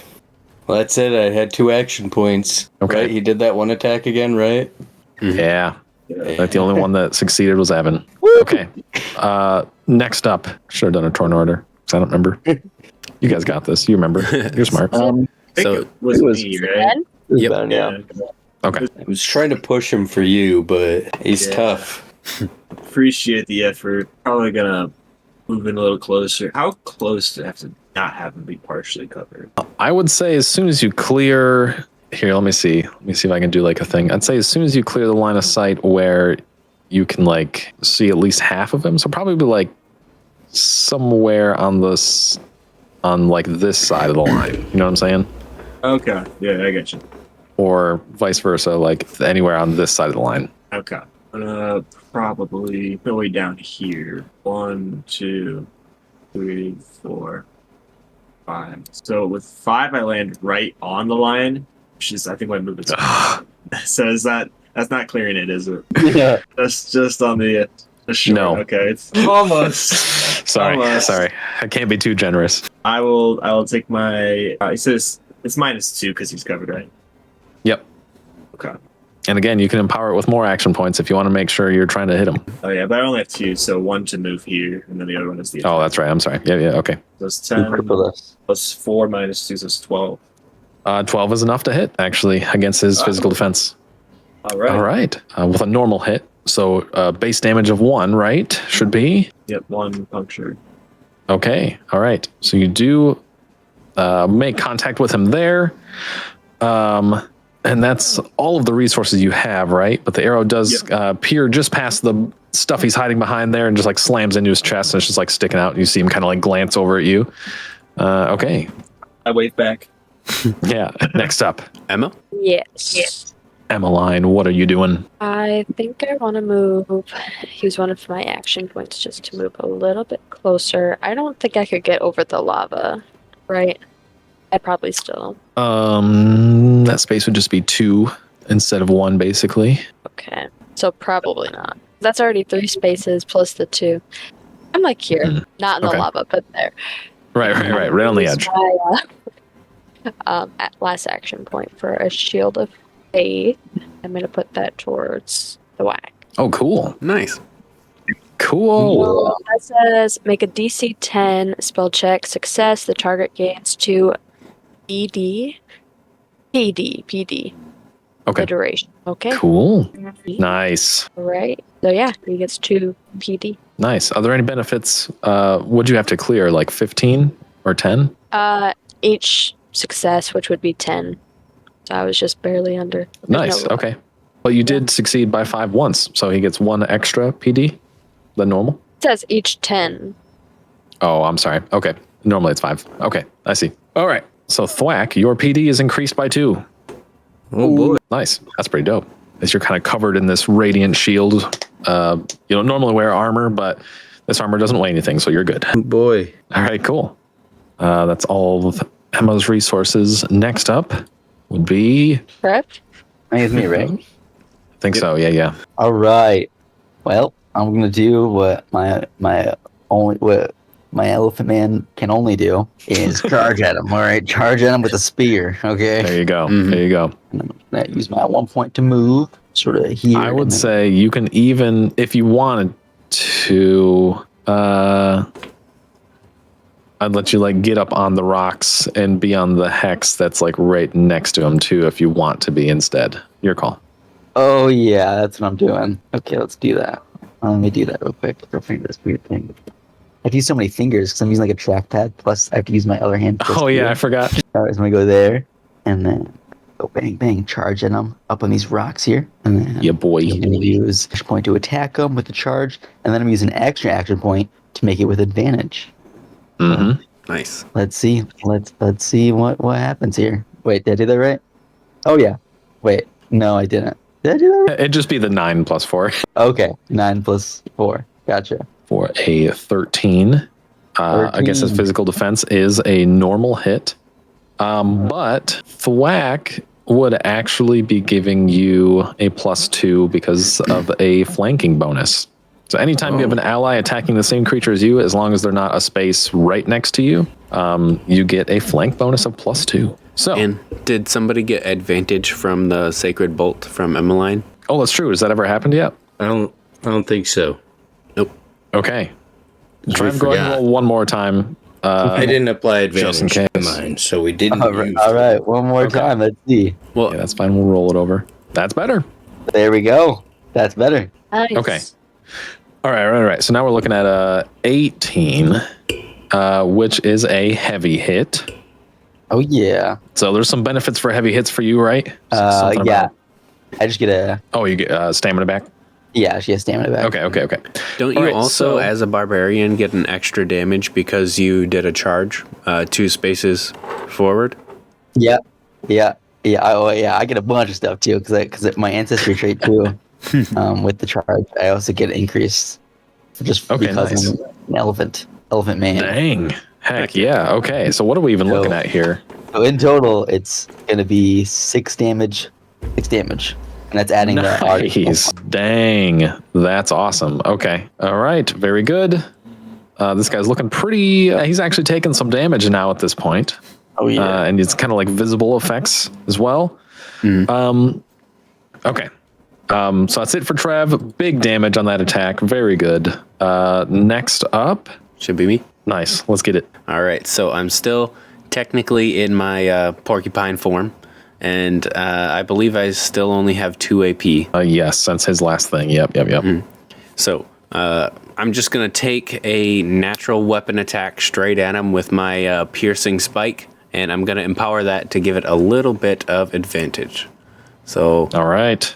let's see if we can possibly land a hit on this guy. There it is. Nice. Oh yeah. Nice. There Okay. it is. So 23 with a natural 20. All right.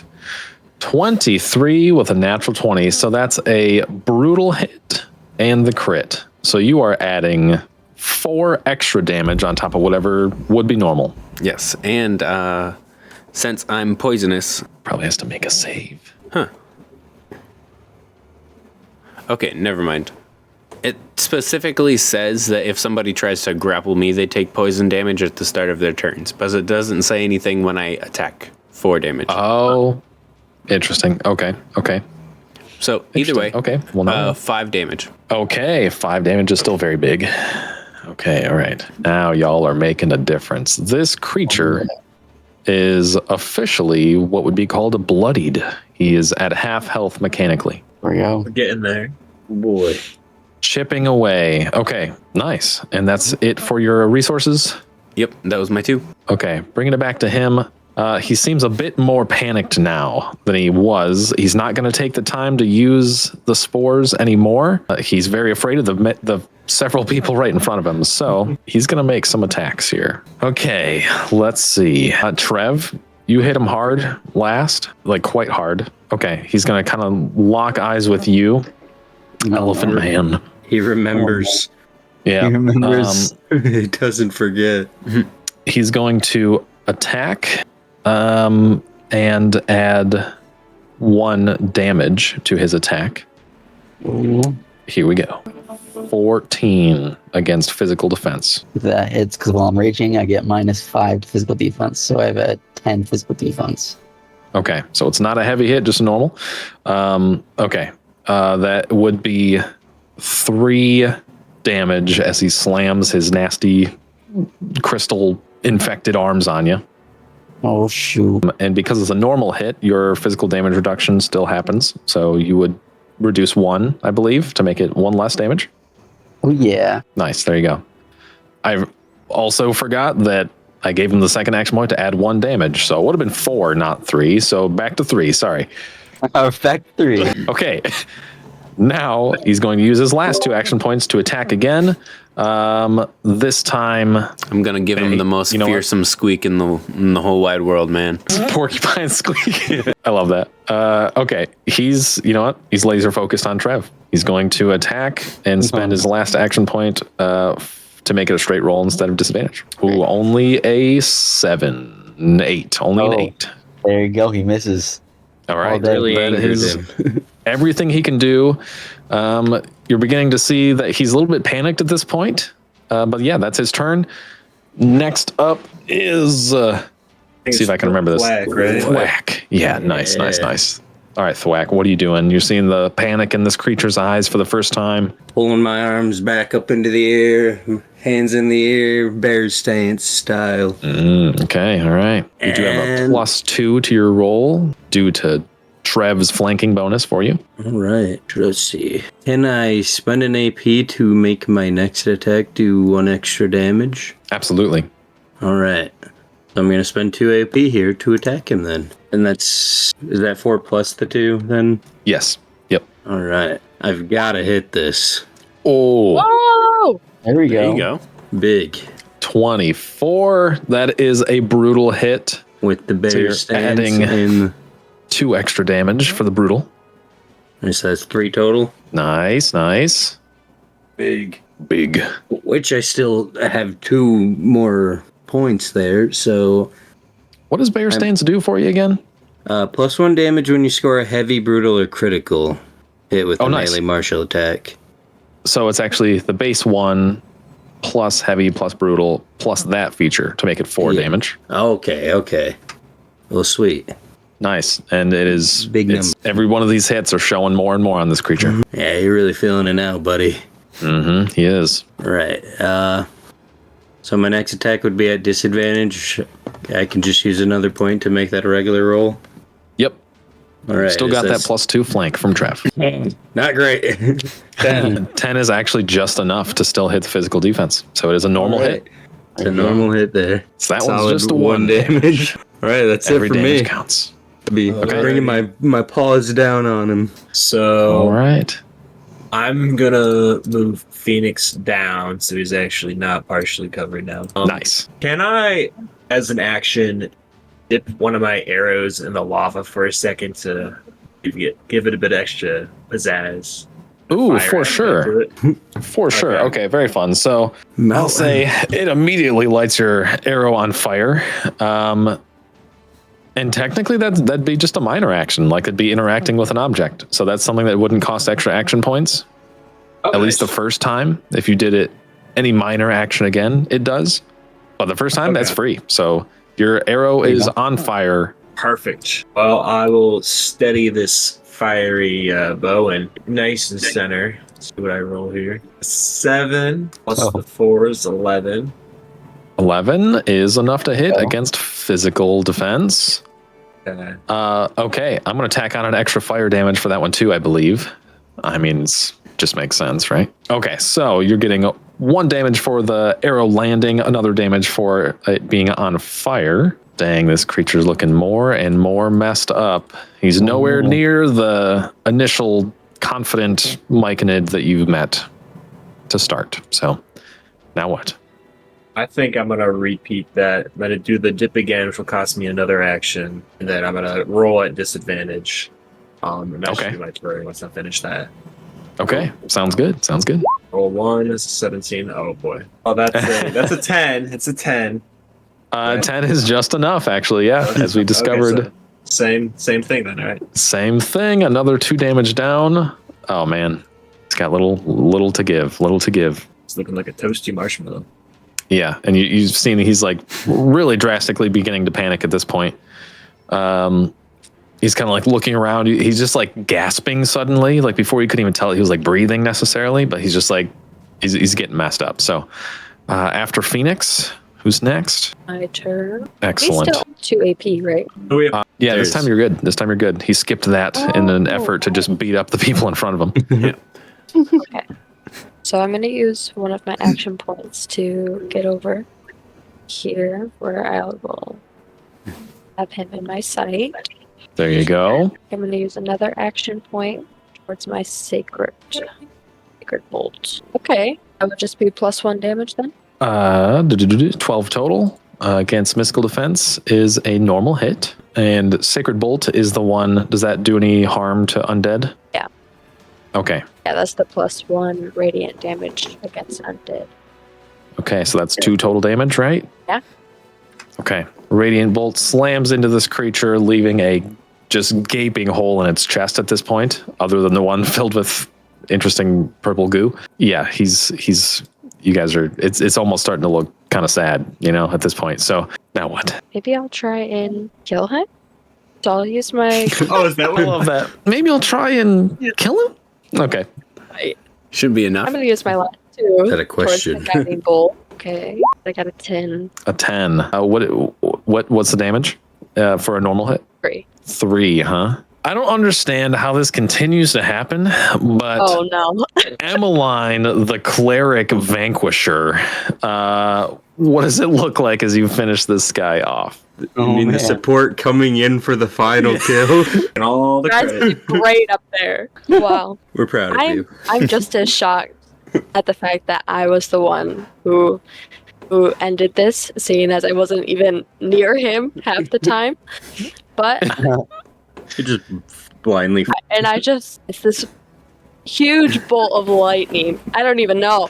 This radiant energy. That is awesome. I think he just explodes. Yeah, no, that They makes got a lot all of sense. goop on them. Yeah, Does no, the I totally mist agree. disappear now? Maybe that? Yeah, so basically, you see the panic in his eyes as you're preparing this spell, and your radiant energy is just like crackling like lightning around you. It doesn't even make sense. It's just wild. And basically, there's one last thing he says. It's just like, you cannot stop. No one will stop the glorious point of this thing until you just... Absolutely just zap this nerd with radiant energy. And Wow, straight up, he just like freaking poofs, like just like wrecked with this radiant energy, courses all around him, just poofs. And as he does, like losing power, basically, the mushrooms there that are in the bushel all just like go completely dark, no light whatsoever, and the smoke coming out of that area completely ceases immediately. Kind of disperses quickly. It's like burned up from the heat of the lava, even on the cracks, and the spores just kind of like quickly dissipate in the air. And That's right, guys. We did it. Let's cheer. Woo! Pretty freaking sick. Okay, Start so Fortnite emoting on him. Right? Yeah. okay, No. Do some orange justice. I think the first thing I gotta do is go ahead and congratulate the mages for yet another win. Sorry, Knights. yeah, You took the That's last fair. hit. We tried our They don't best. ask We tried how, our they best. ask how many. that's awesome. Okay, so that is taken care of. We're gonna streamline a couple things here. Is there anything before I do that? Is there anything you guys are like, all right, I want to make sure this happens, or anything like that? I feel like we gotta loot him. Is there anything left to loot I think you just after ammo was done with him? Got some nice I think, pants. as much as I hate to say it, yeah, don't worry about those pants. As much as I hate to say it, yeah, no, he was straight up vaporized. There's some of like the mushrooms around still. They don't look blighted anymore necessarily. They kind of just look like big old mushrooms, you know. But yeah, there's nothing left of him. Do they look edible? I would honestly say as as a druid, I would want to grab a sample of whatever plants we have in this cave-ish place before we go home, but that's all I got to do. Okay, that sounds good. Okay, knows, okay. maybe Also, we you're can eat definitely 'em. able to do that. Yeah. Maybe they're edible. I think I'm going around and healing my teammates. Okay, nice. There you go. I like that. Okay. Now, there is one thing we have to do here. We're not quite done yet. We are close. The biggest thing is you guys have to venture back to the town. But firstly, you head up. You're wrapped up in the caverns. You go up. You talk to some more of the authorities at the town of Guja. And first off, they are absolutely delighted with you. And immediately, like your first mission, you are gaining massive respect, and the name of the Radiant Vanguard's being spread, as well as your own names for that matter. And a trade route is opened from the town of Guja to Enza. And I was gonna demand that. yeah, oh yeah, no, right away. There's like, as thanks, they're 100% on board with that. The Corvu tree is expected to remain growing healthily now, not blighted. And in the very near future, you guys will have access to Corvu tree fruits and things like that. Nice. It'll affect several things in your game, guaranteed. I still have one Corvu fruit. Nice, there you go. So you guys are out here making a difference. There's that. But now you have to venture back. So something fun here. Here we go. We ready? We're ready. Okay. One person, you have to figure out who it's going to be, but one of you is going to roll a d20 to determine the outcome of your venture back to streamline this whole situation a little bit. Lower rolls are negative things, generally speaking. Higher rolls are positive things, generally speaking. So, so who's going to do it? Who's going to roll for the party? What are we rolling for? Do we know, or is it just kind of? So I call not me, but you're technically rolling for how lucky we are on the way back to the city. So Evans had like 5 d20s tonight, like nat 20s. Yeah. I can try, man. I can try. We'll see. We can see how it goes. I mean, if you pick me, that's your funeral. For the one? Sometimes you get really lucky. Okay. Sounds like the consensus is Evan. So, I vote Evan. Evan, go ahead and roll a straight d20. We'll see what your trip back is like. All right. You guys ready? Let's do it. All right, let's hope for big numbers. Big money. No, no. There's the 0. Wow. Okay. Wow, yeah. No So, zero. on your way No back, zero way. unfortunately, on your way back, you didn't see it coming, but you were reveling in the highs of your completed mission. You guys aren't really paying attention, and you literally walk right into an ambush of goblins, and they kind of screw you up a little bit. Like, no one's seriously injured, but they do manage to quickly swipe some things from your pack. And everyone in the party, if you have 50 gold, you actually lose it. Alrighty. We are Wow. not That's letting this tragic, guys. Yeah, I don't know what to tell you about that. I don't know what to tell you about that. But otherwise, you do make it back safely and unscathed. So everyone's alive at least. You see, could have been worse, guys. Could have been worse. I could have rolled a 1. Could have been worse. I'm gonna die. That's right. It could have been worse. Okay. So that's that, you guys. First session of the West March campaign concluded. That's that. What's everybody thinking? I think that was amazing. That was fun. Pretty good. Cool. I think I learned quite a few new things this round. which is Cool. good. Cool. Lots Yeah, it's really one of those to things. explore. Every time you play, you'll get better at it. So, okay, cool.